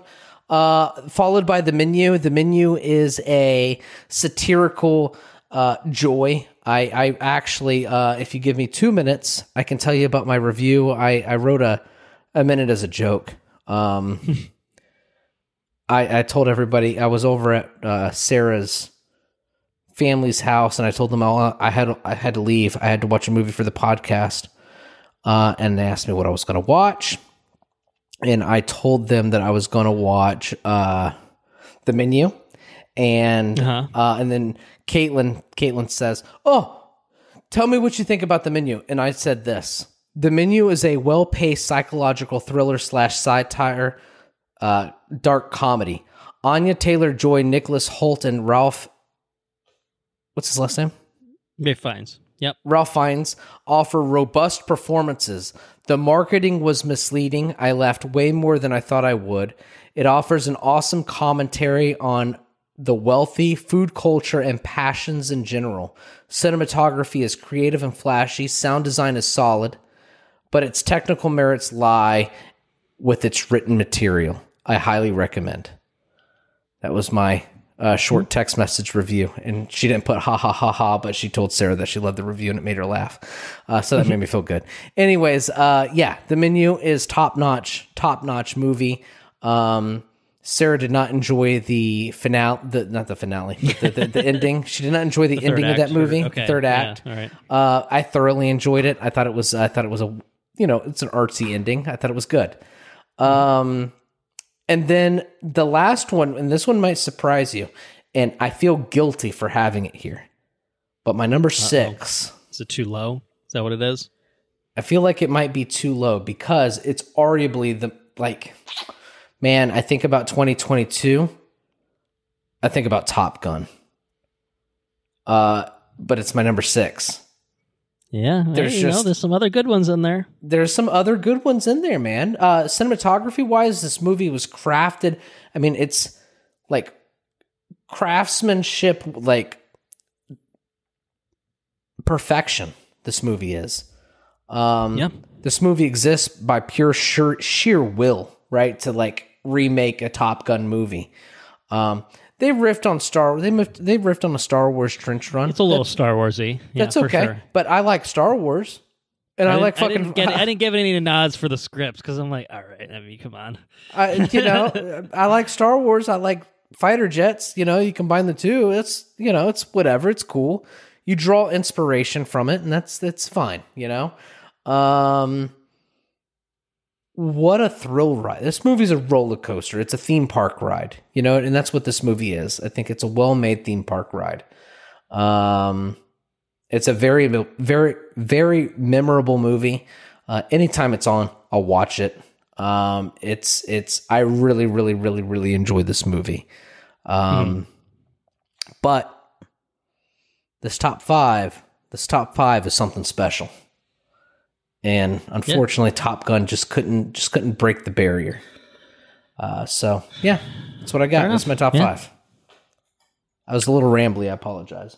Well, that's quite all right. So my honorable mentions, and I guess another disclaimer that I'll throw out before I get into my honorable mentions, and then obviously feeding into the same logic for the top 5 films. I don't view this as top 5 or the honorable mentions of these are the best films of the year. Like it's my favorite, like they're my favorite films of the year.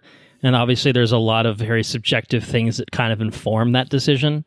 For me, it's, on one hand, technical prowess, acting performances. But I think a lot of it is also rewatchability or just impact. Even if it's not rewatchable, is it impactful in some ways? So that's kind of my decision-making process of how I tried to fit everything where I fit it. That's a good disclaimer. Even as I look at it now, I'm like, kind of makes you worry. Like it makes you squirm a little bit, right? Like a little bit. And I feel like there's a few things, and I know that certain things should win an award for one thing, but I'm trying to not let that like dictate. Like, well, I think this will probably win Best Picture, so it should be my number one. Like, nah, like it's an inherently subjective sort of thing. Now, at the same time, there might be some crossover of, hey, this is getting a lot of recognition. Maybe it's really fucking good. Maybe that's the reason it's getting all the recognition. I don't know.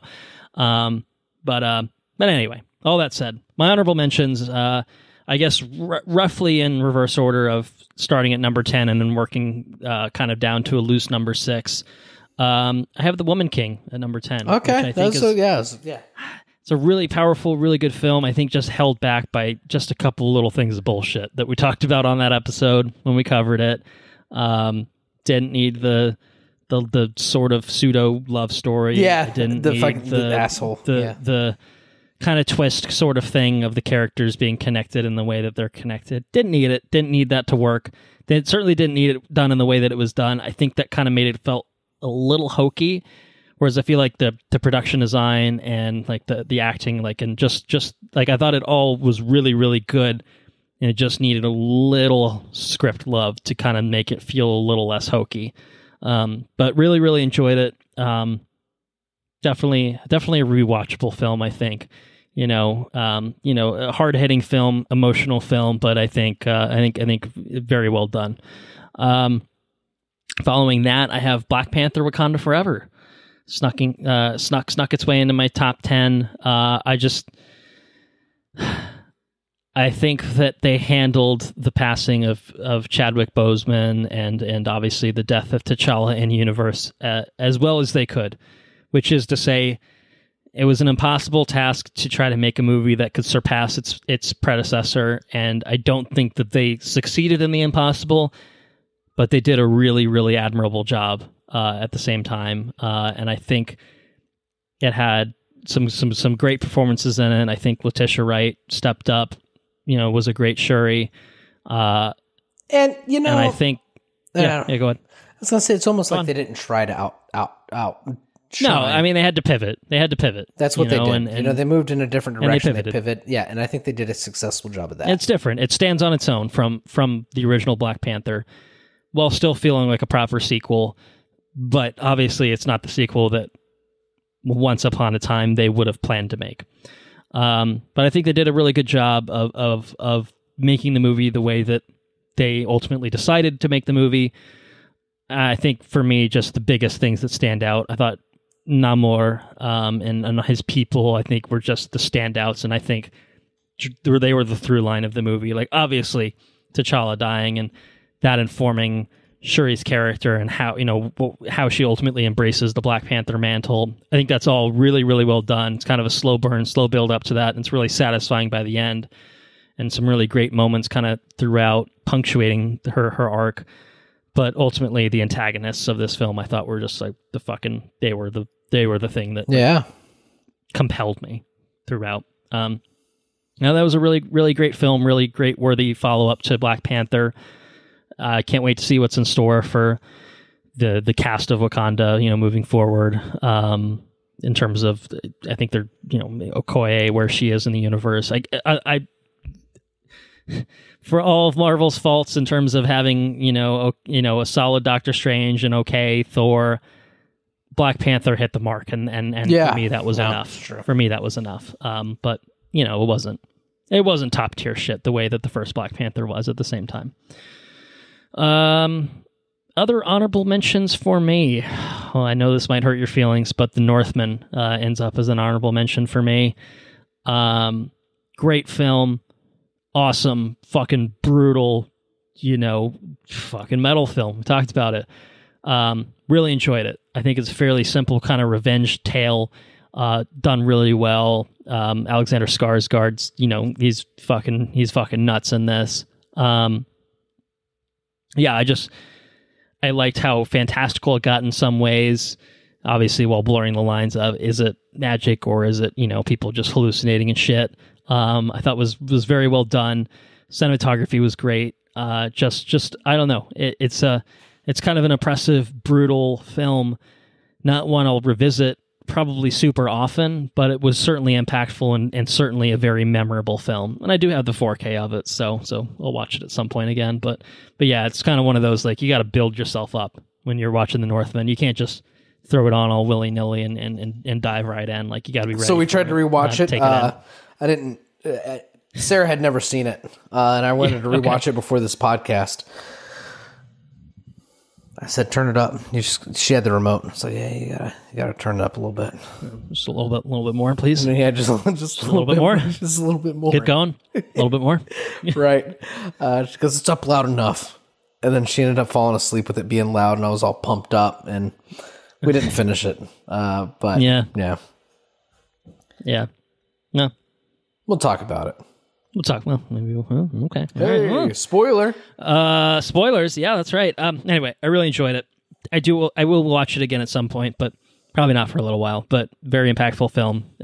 Very enjoyable. Well, maybe that's not the right word, but I enjoyed it. It makes you feel a way of going through it, for sure. The menu. Hey, I think your text message kind of captured it quite well.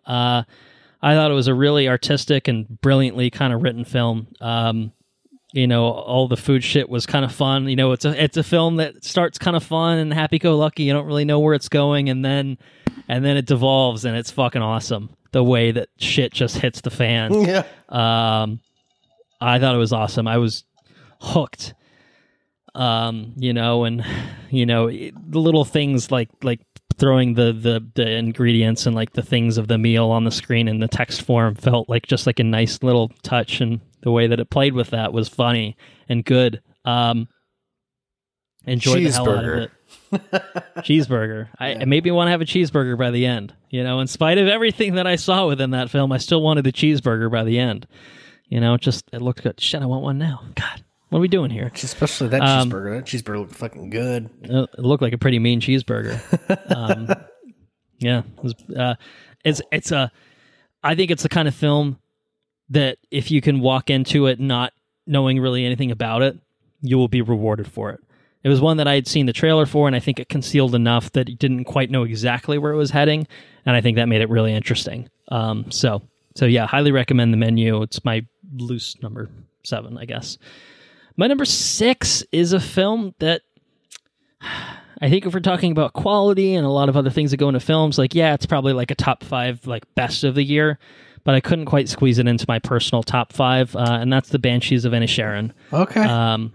It's fantastic script, fantastic performances, obviously a nice idyllic setting that's fun to watch, but it's a bizarre film, as I said, but it's also I don't think it's a highly rewatchable film either. It's dark and it goes places, and it's I mean, I thought it was a brilliant film. Just a really, really well done, really interesting, fascinating film. But I didn't quite know what to expect walking in, and what I got was sure as hell not what I expected.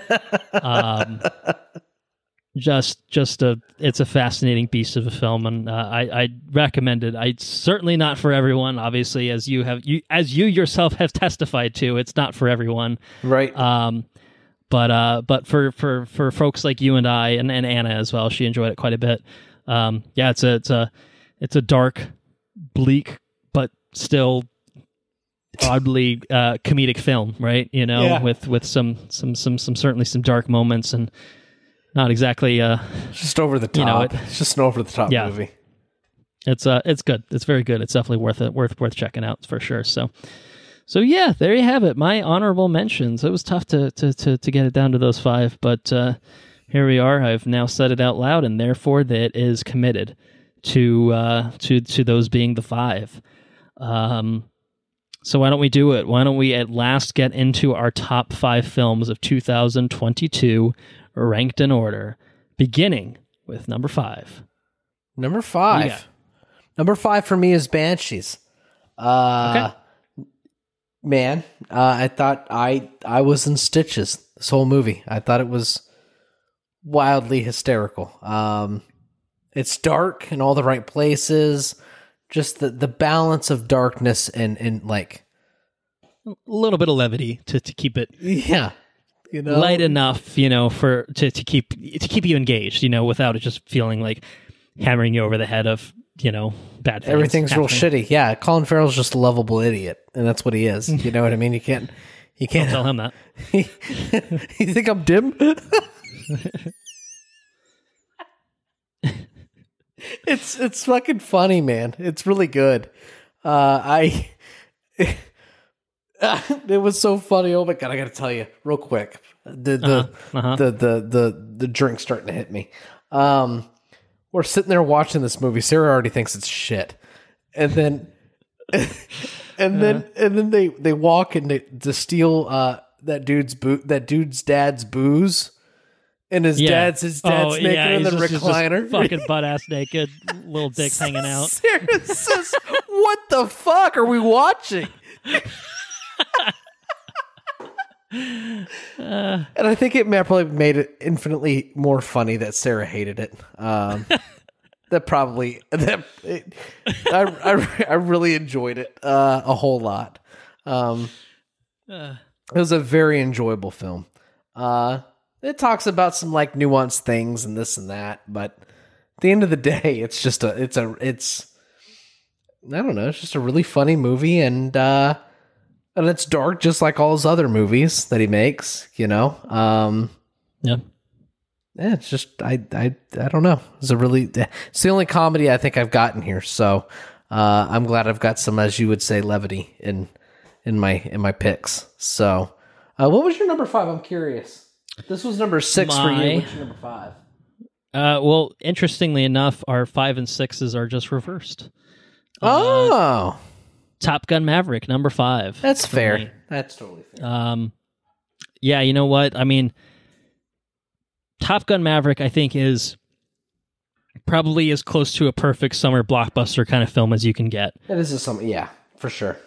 I agree. Infinitely rewatchable kind of film. Always engaging. Like, I mean, I think obviously it hits the buttons on the technical stuff. Like, the flight sequences are just awesome. And it's an everybody movie, too. It's an everybody movie. Yeah, I mean, yeah, it's a dad movie, but it is an everyone movie. Like, everyone's going to dig Top Gun Maverick because it's just a pleasant, like, kind of thing. But I think that, that maybe undersells it a little bit, because I think, obviously, under the hood, again, you've got a lot that goes into those flight sequences, filming those fucking actors up in the air and those fucking things, that, like, the behind the scenes of it is an incredible kind of thing, right, in and of itself.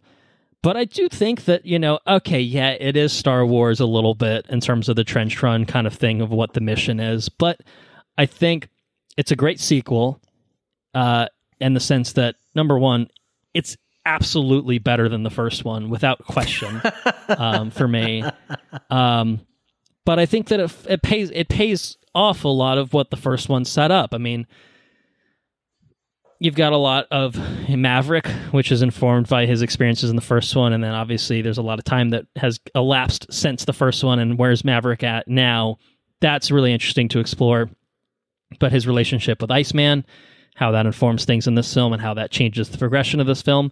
But really at the core, his relationship with Rooster, Goose's son, it's Maverick and Goose until it isn't Maverick and Goose anymore in the first Top Gun, and now you have this kind of new dynamic between those two, and I think that it's quite a genuine relationship that it explores between those two, which I thought was interesting. So I think that beyond the surface level, like, ooh, fucking big planes flying around fast and shit, and like this cool, like it's got a heart to it. It's got a lot of heart to it.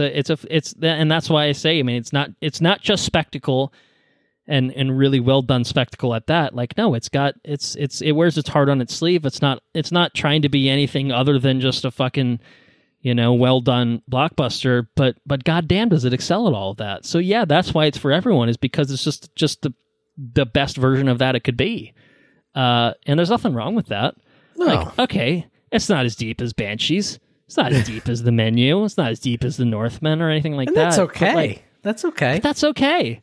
That's okay. It's just fucking, it's awesome. It's balls to the wall awesome is what it is. Yeah. It's balls to the walls awesome, and it's got enough in it to carry it beyond just pure spectacle. So yeah, Top Gun Maverick, man, it's a hell of a film. Really, really, really well done. really well done film. So that's my number 5. What's number 4 for you? Number 4 for me is going to be Everything Everywhere All at Once. Oh, okay. Yeah, so Everything Everywhere All at Once is just it's a remarkable movie. Probably deserves to be further up on my deal, but that's where it lands because I haven't seen it since probably March or April or whatever it was. But It'd be helpful if you had it on 4K Ultra HD like I do, but very it's nice. Still in shrink wrap, so I haven't watched it myself either. So anyway, incredible movie, incredible performances. I like how it's a simplistic story told over a sci-fi kind of, with sci-fi tinge. I think add some complexity really cool. to a nice, simple kind of heartfelt message kind of themes, I guess. That's right. So it's number 4 for me. What do you got for number 3? 4? Oh, I'm going to tell you my number 4. Oh, is that your number 4? Okay, I'm sorry. What's your number 4? God, what are we even doing here? Drinking too much alcohol couldn't be us. Glass Onion is my number 4. That's a solid pick. Yeah, I'm digging this whole Rian Johnson whodunit every few years kind of trend. Thanks Netflix for throwing out the money for this. Yeah, I really enjoyed it. I think it's probably a hair short of its predecessor, like Black Panther. I think Knives Out is probably still a little bit better in my book, but I thought Glass Onion was a worthy follow-up that did not try to replicate the original, and for that I commend it. Very, very different. Daniel Craig was awesome. He was reveling in this role as he did with Knives Out. All the best performances. Yeah. Great, amazing cast of performers, all equally kind of ridiculous in their own sort of way, but very fascinating and fun to watch as a result. And at the end of the day, I think a solid whodunit in the sense that some of the clues are there, the breadcrumbs are there a little bit, and then there are a few things that you might not necessarily be able to pick up along the way. But once the gaps are filled, watching this a second time. This is one of the few that I did rewatch. It was really interesting to rewatch it with the. Was everything there? Everything was kind of there for you. Wow. And for the most part. I mean, I think the big kind of twist where it goes to the flashbacks, I don't really know that there's a lot that supports that in terms of how you would be able to figure that out before then. But a lot of the things that happen on the island kind of happen in plain sight and plain view, which is really interesting to watch and go back and see. So, yeah, I mean, I didn't solve it along the way the first time, but having the clues fed to me and going back the second time was really enjoyable. And I think that, like Knives Out, it's going to be highly rewatchable, and it's just a highly enjoyable, kind of can put it on in any sort of mood kind of film. It's beautiful, beautifully shot. Just, I don't know, Rian Johnson. I just really like his sensibilities as a director, and I think that Glass Onion was just another outing where he knocked it out of the park for me. So ended up being it ended up being my number 4. Yeah, it's a good pick. And your number 3, my good sir, will be what? The Northman. Okay. Number three was for me was The Northman. I've been going on about it at some length this entire episode. I don't feel like I have much more to say. I think the technical prowess of this movie speaks for itself. I think that this is a unique movie. It's a movie that's got me feeling a certain way that I watched it again, and I still feel the way that I felt when I first watched it. It's good. It's a real good movie. It's unique. And it makes you feel a certain way. I think it's pretty cool. So number 3 for me is The Northman. All right. My number 3 is Guillermo del Toro's Pinocchio. Could you say that name for me? I didn't. Guillermo del Toro. Oh, Guillermo. That was perfect. Maybe we'll have an opportunity to say it again before long. We'll see. We'll see. I mean, again, obviously reiterating some of what has already been said about this. It's a classic story, but just done so well and done with newness added and new life, breathed into it, that it stands on its own two wooden legs, I guess, above the pack of the other Pinocchios.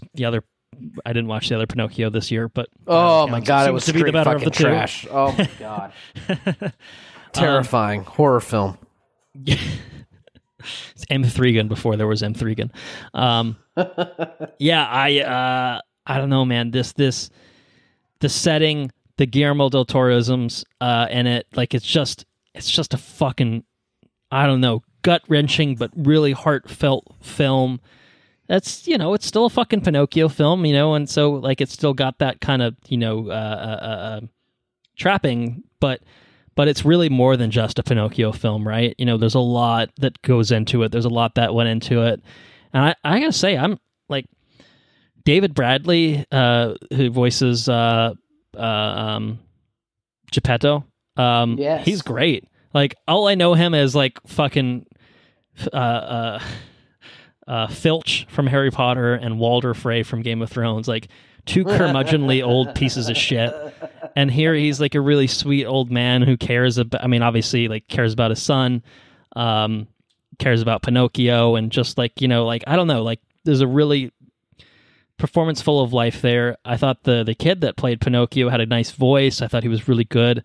And then, Ewan McGregor was obviously fantastic. That allowed him to sing a little bit, which was good. I know what Pinocchio my boy will grow up watching. I'll put it to you that way. All right, so it's the Robert Zemeckis one. Understood. Okay. Yep, that's it. That Guillermo del Toro, he's a real hack, I'll tell you. Yeah, no, just, I don't know. It's such a Guillermo del Toro film, and I mean that in the nicest way possible. Yeah. And I just love the man's sensibilities. He takes things that you wouldn't think to put together, and he puts them together, and it just makes for such an interesting juxtaposition that drives the whole film. I just fucking, just the Pinocchio, wartime fascist Italy, fucking straight up Mussolini appearing in this it's just bonkers, but in the best way possible. So yeah, I really enjoyed it. Animation, talked about that. This is not just, the technical aspects of the stop motion being brilliantly done. It's just every aspect of this film being painstakingly crafted in a very specific way. Quite literally, a labor of love of just the way that they had to make this movie. It's awesome. It's an awesome film. So yeah, number 3 for me. Number 2. We're winding down. Number 2 for me is Pinocchio. Okay. Guillermo del Toro's right, well, why don't you pick up the thread? What do you have to say about del Toro's Pinocchio then? Nothing that I haven't said already. I completely agree with you on all points. The score is great, which we talked about a little bit. The score is fantastic. great. I think it's really the only other adjective that I can use to describe it is poignant. Like it's It is. I mean, it's a powerful film. I guess it's a mild spoiler. Like just the quote at the end, I feel like was just like it's like a gut punch. I think I texted you that. You might have. That what happens, and then we are gone. I don't know, man.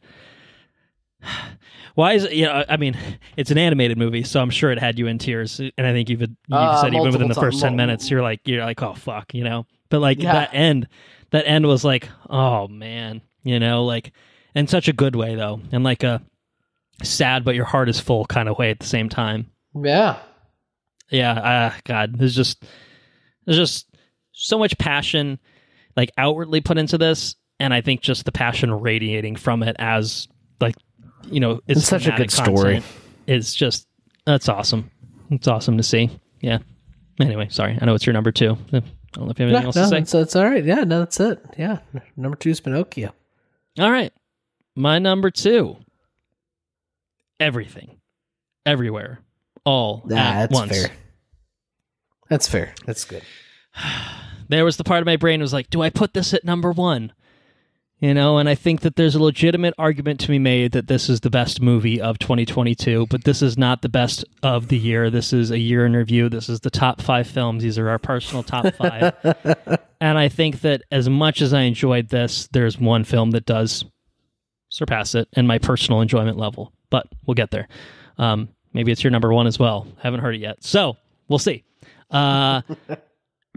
Everything Everywhere All at Once is like, it's the tour de force of movies in terms of what 2022 can offer. It's fucking everything. It is like whopping thematic content of just, familiar relationships and, a mother-daughter relationship and a marital relationship deteriorating, like so many like simple kind of things that obviously happen in so many people's lives. And, and how do you navigate these awful, tragic situations and deal with family and these sorts of things and overcome these kind of things. But then you wrap it all up in this fucking crazy multiversal thing where people are, I don't remember the exact mechanism. All I know is someone jumps on something to shove it up their ass so that they can gain the powers of another multiversal being or something like that. And just absolute fucking nonsense, bonkers bullshit, powering the way through this whole film and informing all of these conflicts and, culminating in basically a conversation where people are rocks kind of thing. I mean, I get mild spoilers, but just, a moment where it gets away from the kind of crazy action complexity of it to just turn into this thing where there's just this world where people are rocks and nothing else exists. And it's just you just kind of nudge and talk to each other kind of thing. Yeah. Communicate through subtitles, I guess, really as it were, until things telepathic advance rocks. beyond that point. Yeah. I mean, the creativity on display is just unparalleled in terms of anything else that you'll see in 2022. Nothing like it. I mean, it's a fucking A24 film, of course, just A24 is best. Crazy, but next level kind of A24 of just how out there it is.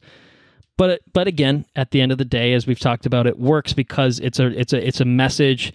It's the type of it's a simple kind of story of how people relate to each other, and it's these sorts of relationships and sorts of conflicts that resonate with general audiences because it's things that you can see, and it's realizing it in a way that's larger than life. It's taking as simple as a woman doing her taxes and taking and turning it into this crazy multiversal affair. And that's a lot more interesting than a woman doing her taxes and getting a divorce from her husband and being shitty to her daughter. It's just more interesting than that, but it's taking those things or someone trying to, please her grandfather or dad or whatever. So much goes into this movie from every technical standpoint. But at the end of the day, the performances, the writing, it's all brought to life just such a magnificent way. It's a tour de force. I'll say tour de force. To use your words, it's a tour de force without a doubt. But there can be only one. My one. Your one. Let's see if it's my one. Is the Batman. Wouldn't you know it? Second year in a row, possibly the third year in a row, we have a consensus number 1 pick. So Batman. 2022's pick is the Batman. Yeah, the Batman's just like you said, it's iconic. It's iconic. It's a whodunit movie, but with fucking Batman.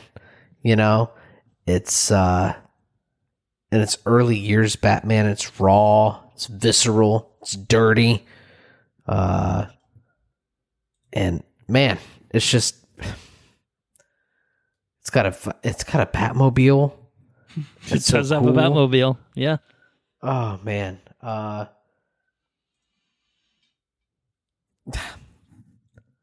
You're at a loss. What for a words. movie. Yeah, I'm at a loss for words. I mean, it really is just you think back on 22, and I mean 22 has been it was hard. It's hard to pick these movies. The Batman is something really special at the same time. So is The Northman. So is Pinocchio. I mean, when I said at the top of the episode that this year has been something very special, I think it really has been. We've been blessed with, I mean, just a ton of exceptional shit this year. I think more so than a lot of other years. I mean, I didn't watch a lot. I mean, I watched Halo, and that was really shitty. But we successfully managed to avoid most of the we watched mostly incredible stuff, man. It's been real good.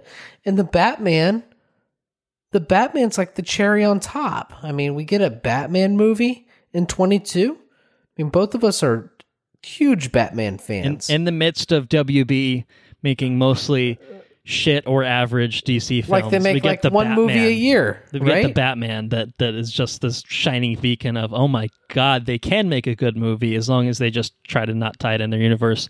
Let the filmmakers just do completely something separate and don't interfere in any way whatsoever. It's like the IP is good, you know what I mean? It's like, it's, I don't know. It's yeah. And we got one incredible, just everybody on board, harmoniously working together to deliver one fabulous fucking Batman movie. Dare I say it, might be the best Batman movie I've ever seen. Like it could be. It might be. Yeah. I mean, it's a different kind of Batman movie. Right. But I'm for it. You know what I mean? So, yeah. I mean, I think that for my money, again, echoing some of the similar thoughts that I probably would have already expressed talking about it as the best superhero film. I mean, it's unabashedly a superhero film. It's unabashedly a Batman film, and I think that, like, I don't know, Batman Begins was a really good Batman movie. I mean, like as in terms of depicting Batman, but I feel like the longer the Nolan trilogy went on, the less Batman-y it got. We've got an incredible film in The Dark Knight with a great Heath Ledger Joker performance, but like almost Batman himself wasn't as prominent. He wasn't as Batman-y, if that makes sense in that. And then by the time he got to Rises, fucker doesn't even appear for like almost an hour into the movie or whatever it is, kind of thing. And none of them have been detective-centric. Like none of them were a suspenseful movie. None of them have quite captured, the essence of Batman, I feel like, quite as well as this. Maybe I could look at it this way. Like, I feel like obviously we've had much like Batman, we've had a lot of Batman iterations, we've had a lot of Spider-Man iterations, and I feel like every Spider-Man iteration has kind of offered something new that it's like, okay, this is good, I like this about this. Like, Tobey Maguire was like a good Peter Parker, but not a great Spider-Man. Andrew Garfield was a bad Peter Parker, but a pretty good Spider-Man. And then Tom Holland came around, I'm like, oh, it's the best of both worlds. It is possible, folks. And I feel like this is almost close to that. And it's different in some ways. Like, the Bruce Wayne here is obviously not a full-fledged playboy, billionaire Bruce Wayne or anything like that. Like, he's kind of an introvert, weirdo, fucker kind of guy who's doing his own thing. But right now in this point in his life, like, he's really just Batman, and then Bruce Wayne's just kind of there, just kind of, when he needs to take the suit off kind of thing.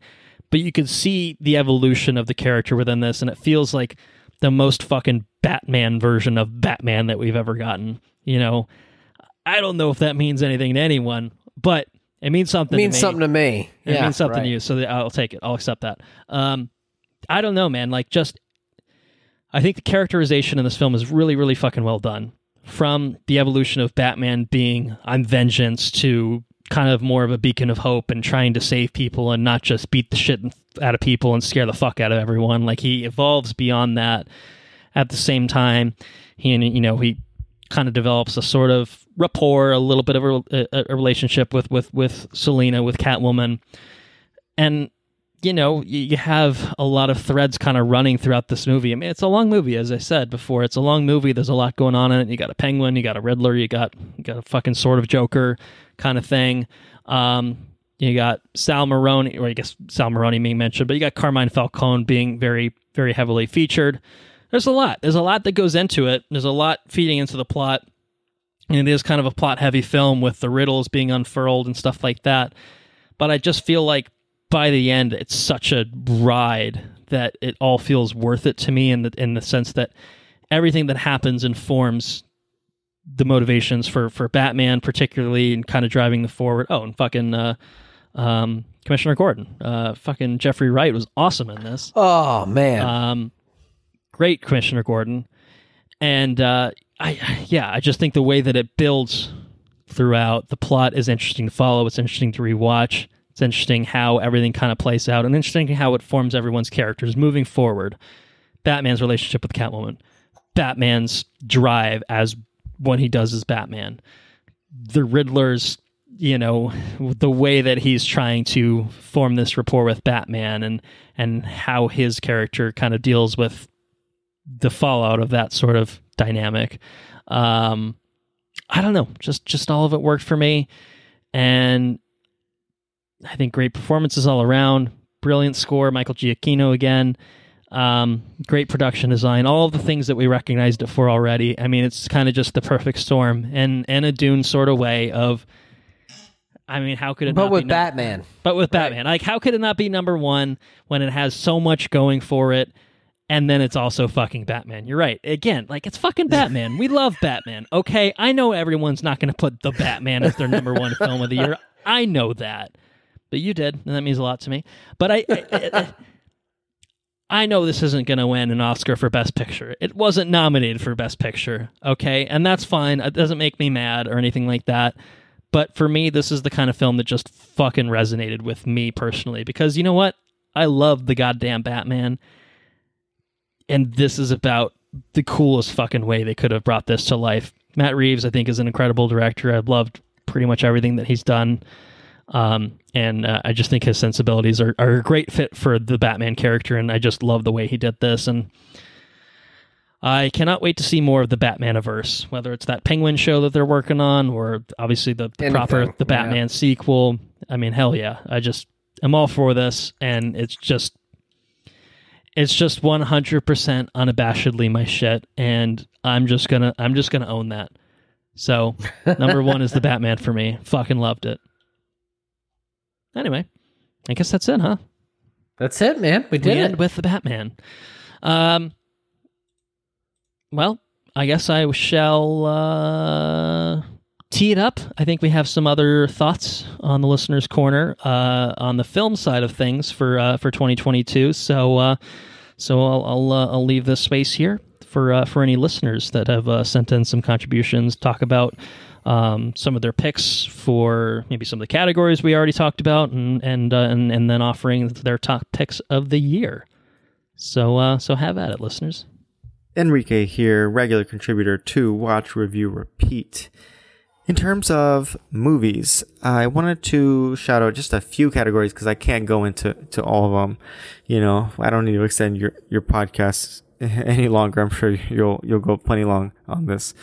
So I'd like to just say, for the most surprising movie, I would give this to Top Gun Maverick. Top Gun Maverick. Everybody's seen Top Gun Maverick. Everyone loved Top Gun Maverick. What's so surprising about that? The first one was pretty good, but I just didn't see it being this good, having this much of a dominance on the box office, just being universally praised in all the right ways. And I like the first Top Gun, don't get me wrong, love me some Danger Zone and all that, some, shirtless beach volleyball, but this was better. This is better than the original. And like to make a sequel 30 years later, that's much better than the original. It's pretty hard to do. And it's just surprising, I guess, to me that it was as good as it really was. So am I surprised it was good? No. Am I surprised it was this damn good? This, took a hold of the box office this much, pretty much until after The Way of Water came out? Yeah. So that would be my pick. In terms of most disappointing film, I have to give this to a Marvel film, unfortunately. I have to give it to Thor: Love and Thunder. After coming off of Thor Ragnarok, seeing what Taika Waititi did for Thor and change his whole story, I really had high hopes. I love the Mighty Thor run. I love the Gore the God Butcher run. Combining all that, bringing Natalie Portman back, it just seemed like, Christian Bale. I can bring Christian Bale to the MCU. Somehow it just didn't deliver, and we have a whole episode on it. But even since then, the more I thought about it, the more I'm disappointed by it. And it's like funny at times, but it's such a comedy, but it's not a great comedy. it's just not a great film, and I think it could have been a great film. And it's really disappointing to say that this is my most disappointing film of 2022, unfortunately. So one film that did not disappoint, the best superhero film. This is going to our friends over at DC. I would give this to Matt Reeves' The Batman. This was what I wanted in a Batman film. We've had so many Batman films. I love The Dark Knight. I don't need another Dark Knight. I definitely don't need some more campy Batman. What I did want was a detective Batman. What we got was a detective Batman. I love the Pattinson. I love this Gotham City. I really love the story and the mystery, and yeah, it's just great film. This is prestige comic book films, if you want to call it that. So the best superhero film goes to The Batman for me. So in terms of the worst film of 2022, we've had a lot of options. I try to protect myself and not watch a ton of terrible films this year, films that I knew were going to be terrible. But I did watch two that were pretty shit, and that was Morbius and Jurassic World Dominion. So which one is the worst, in my opinion? That's tough. Both are pretty bad. I got to give it Jurassic World Dominion. What a crap film. This is a film that I even said, walking out of it, that wasn't as bad as the last one. And I think maybe I still feel that way. I had low expectations for this film. Somehow, it's still the worst film I saw in 2022. What a crap film. Why can't you just make a film about dinosaurs?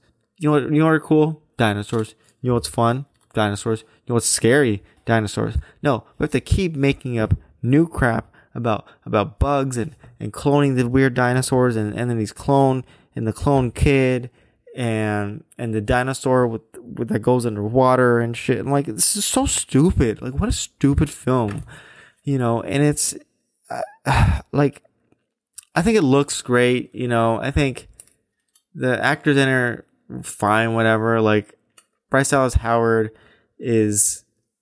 I've seen her direct and she's amazing as a director. Whoever's directing her in this is not giving her anything, really. Chris Pratt is just whatever. Like, I just don't care about that character. I care about the original three, and they come back, and it still doesn't do it for me. So it's just a bad film, man. Like, you can't overcome a terrible script in the end, and this is definitely what that film had. So, lastly, I wanted to give honorary award. I don't think you need to make this into a new category by any means, but I would like to give a, quote, honorary award to the most #gains movie of 2022. What does that mean? This is a movie where the actor and actresses came to it, just built really with all their gains and are just demonstrating it on screen. And as much as I bashed Thor Love and Thunder, you could say that Natalie Portman really put in the work, came in looking real mighty for the mighty Thor. But this is definitely the RRR award, and it's kind of just because I wanted to shout out this film mainly. But this is the Indian film that has taken the world by storm, the action 3-hour epic, now available on Netflix. This is such a ridiculous, over the top film. It is amazing. There are people lifting motorcycles and throwing them. There are people fighting large animals. There's a dance sequence. There is people like jumping off motorcycles. There's people riding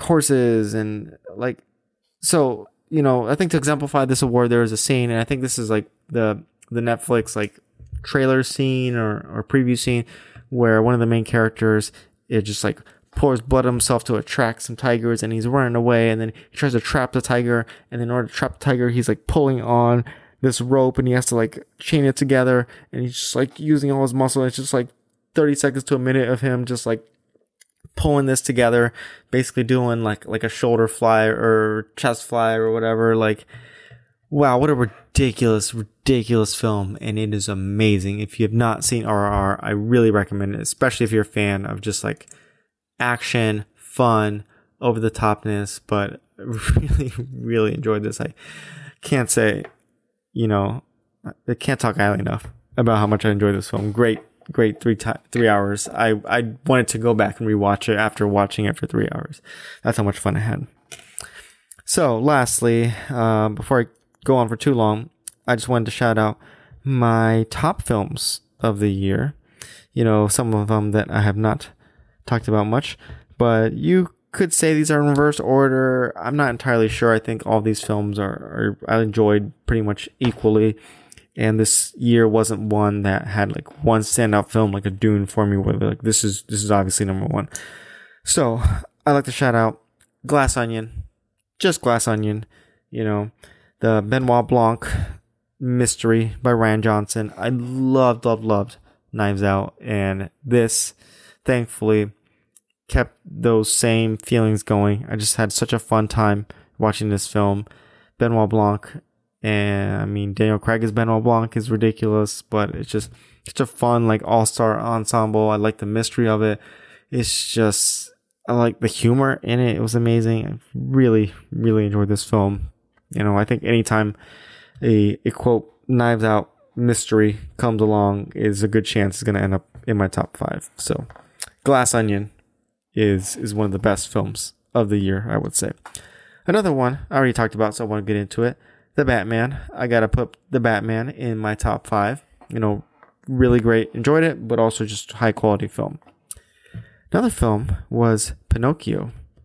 And you're saying, oh, the Pinocchio with the creepy ass CGI wooden thing and Tom Hanks as Geppetto? No. I mean the one on Netflix, Guillermo del Toro's Pinocchio. And this thing was just, it was great. I think stop motion isn't everyone's cup of tea, but you have to at least appreciate like when well-made stop motion is done. There is so much work put into this film, and you can watch the Netflix documentary about it later, but it's just incredible to see. But not even just from a technical standpoint, I love the story. This hits like the original Pinocchio story, but it has a twist on it. Like you can clearly tell this is Guillermo's movie, and it's dark. It's about family. It's about love. It's about life. And it made me cry in the end. I thought it was a beautiful, beautiful film. And what better way to do the story of Pinocchio, the puppet boy, in stop motion, because they're puppets. Amazing, amazing stuff. As Guillermo said when he won the Golden Globe, animation is art, and couldn't agree more. So 2 more. I would like to shout out the Banshees of Inisherin, the Martin McDonagh movie. This thing was also weird.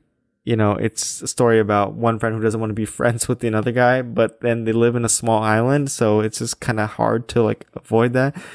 Set in the Irish Civil War in the 1920s, I believe. This is like the epitome, I think, of dark comedy, and I really enjoyed Martin McDonagh's last film, 3 Billboards, but this almost gave me like a Coen Brothers vibe of just like, I'm just laughing at things that like aren't traditional comedy, that just like are really awkward or like kind of just dark, but are really funny.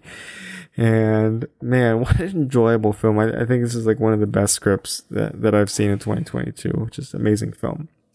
And lastly, I'm sure this is on a lot of people's list, but Everything Everywhere All at Once, the film by the Daniels, just a weird, crazy, out there, bonkers film, but that just has so much heart in it, and some amazing performances. Michelle Yeoh in particular, and Ke Huy Quan, coming back, and Jamie Lee Curtis, even though I didn't realize it was Jamie Lee Curtis for like half the movie. I'm like, is that Jamie Lee Curtis? I'm like, no, it can't be Jamie Lee Curtis. I'm like, no, it's Jamie Lee Curtis. But bonkers wild film. But you just don't see stuff like this, and there's multiverse films are happening. We saw Doctor Strange film, but like this is the best multiverse film this year and maybe ever thus far. It's just like, this is how you do alternate universes from the googly eyes to the hot dog fingers. I think this film really captured and that aspect and the zaniness, and really, really enjoyed it. I hope they make more films like this. So those are my top 5 films for 2022. Again, really solid year. A lot of other films that I saw that I really enjoyed that just aren't here, but that just goes to say of we got pretty lucky in 2022. Hopefully 2023 brings some more good ones, and definitely something I'm very anticipated for. So looking forward to hearing the next episode about 2023. All right, see ya. All right, there you have it. Some crossover there, actually quite a bit of crossover there. Yeah, more than I thought in terms of the top films of the year. So yeah, we've got plenty of recommendations. Hey, here's what I'll say. Maybe it's kind of like the final, the bow on top of everything.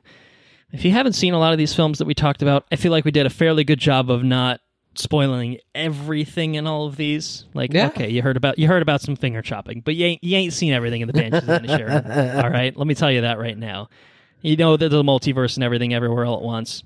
Something about a Jobu Tapaki or whatever. You don't know shit. Like, watch these movies, take them in. A lot of them are streaming. Batman's on HBO, I think. Everything Everywhere all at once. I'm not sure if it's streaming. I'm not sure if that is or not. Yeah.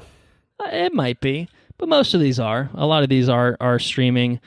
I guess it's an A24 one. I think those are usually a little harder to come to pass. Might be on Showtime, it looks like.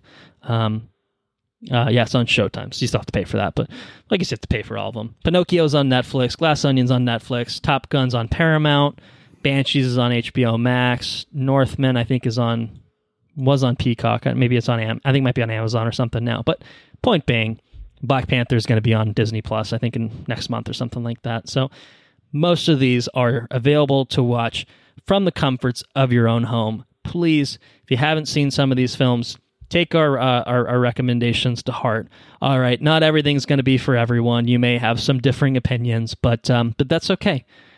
Take them in, enjoy them. 2022. Hey, it was a pretty solid year for film. All right, we had some good ones in there, that's for sure. So yeah. Should we go ahead and wrap it up then? Yeah, totally. We're good. All right. Well, I will say, thank you all for listening. If you enjoyed what you heard, please spread the word. We are on Patreon at patreon.com/watchreviewrepeat. $2 a month will get you access to bonus episodes on a time-exclusive basis, as well as early access to all of our regular episodes, like this one. And you should do it. I think you should do it. Like this one? That's cool.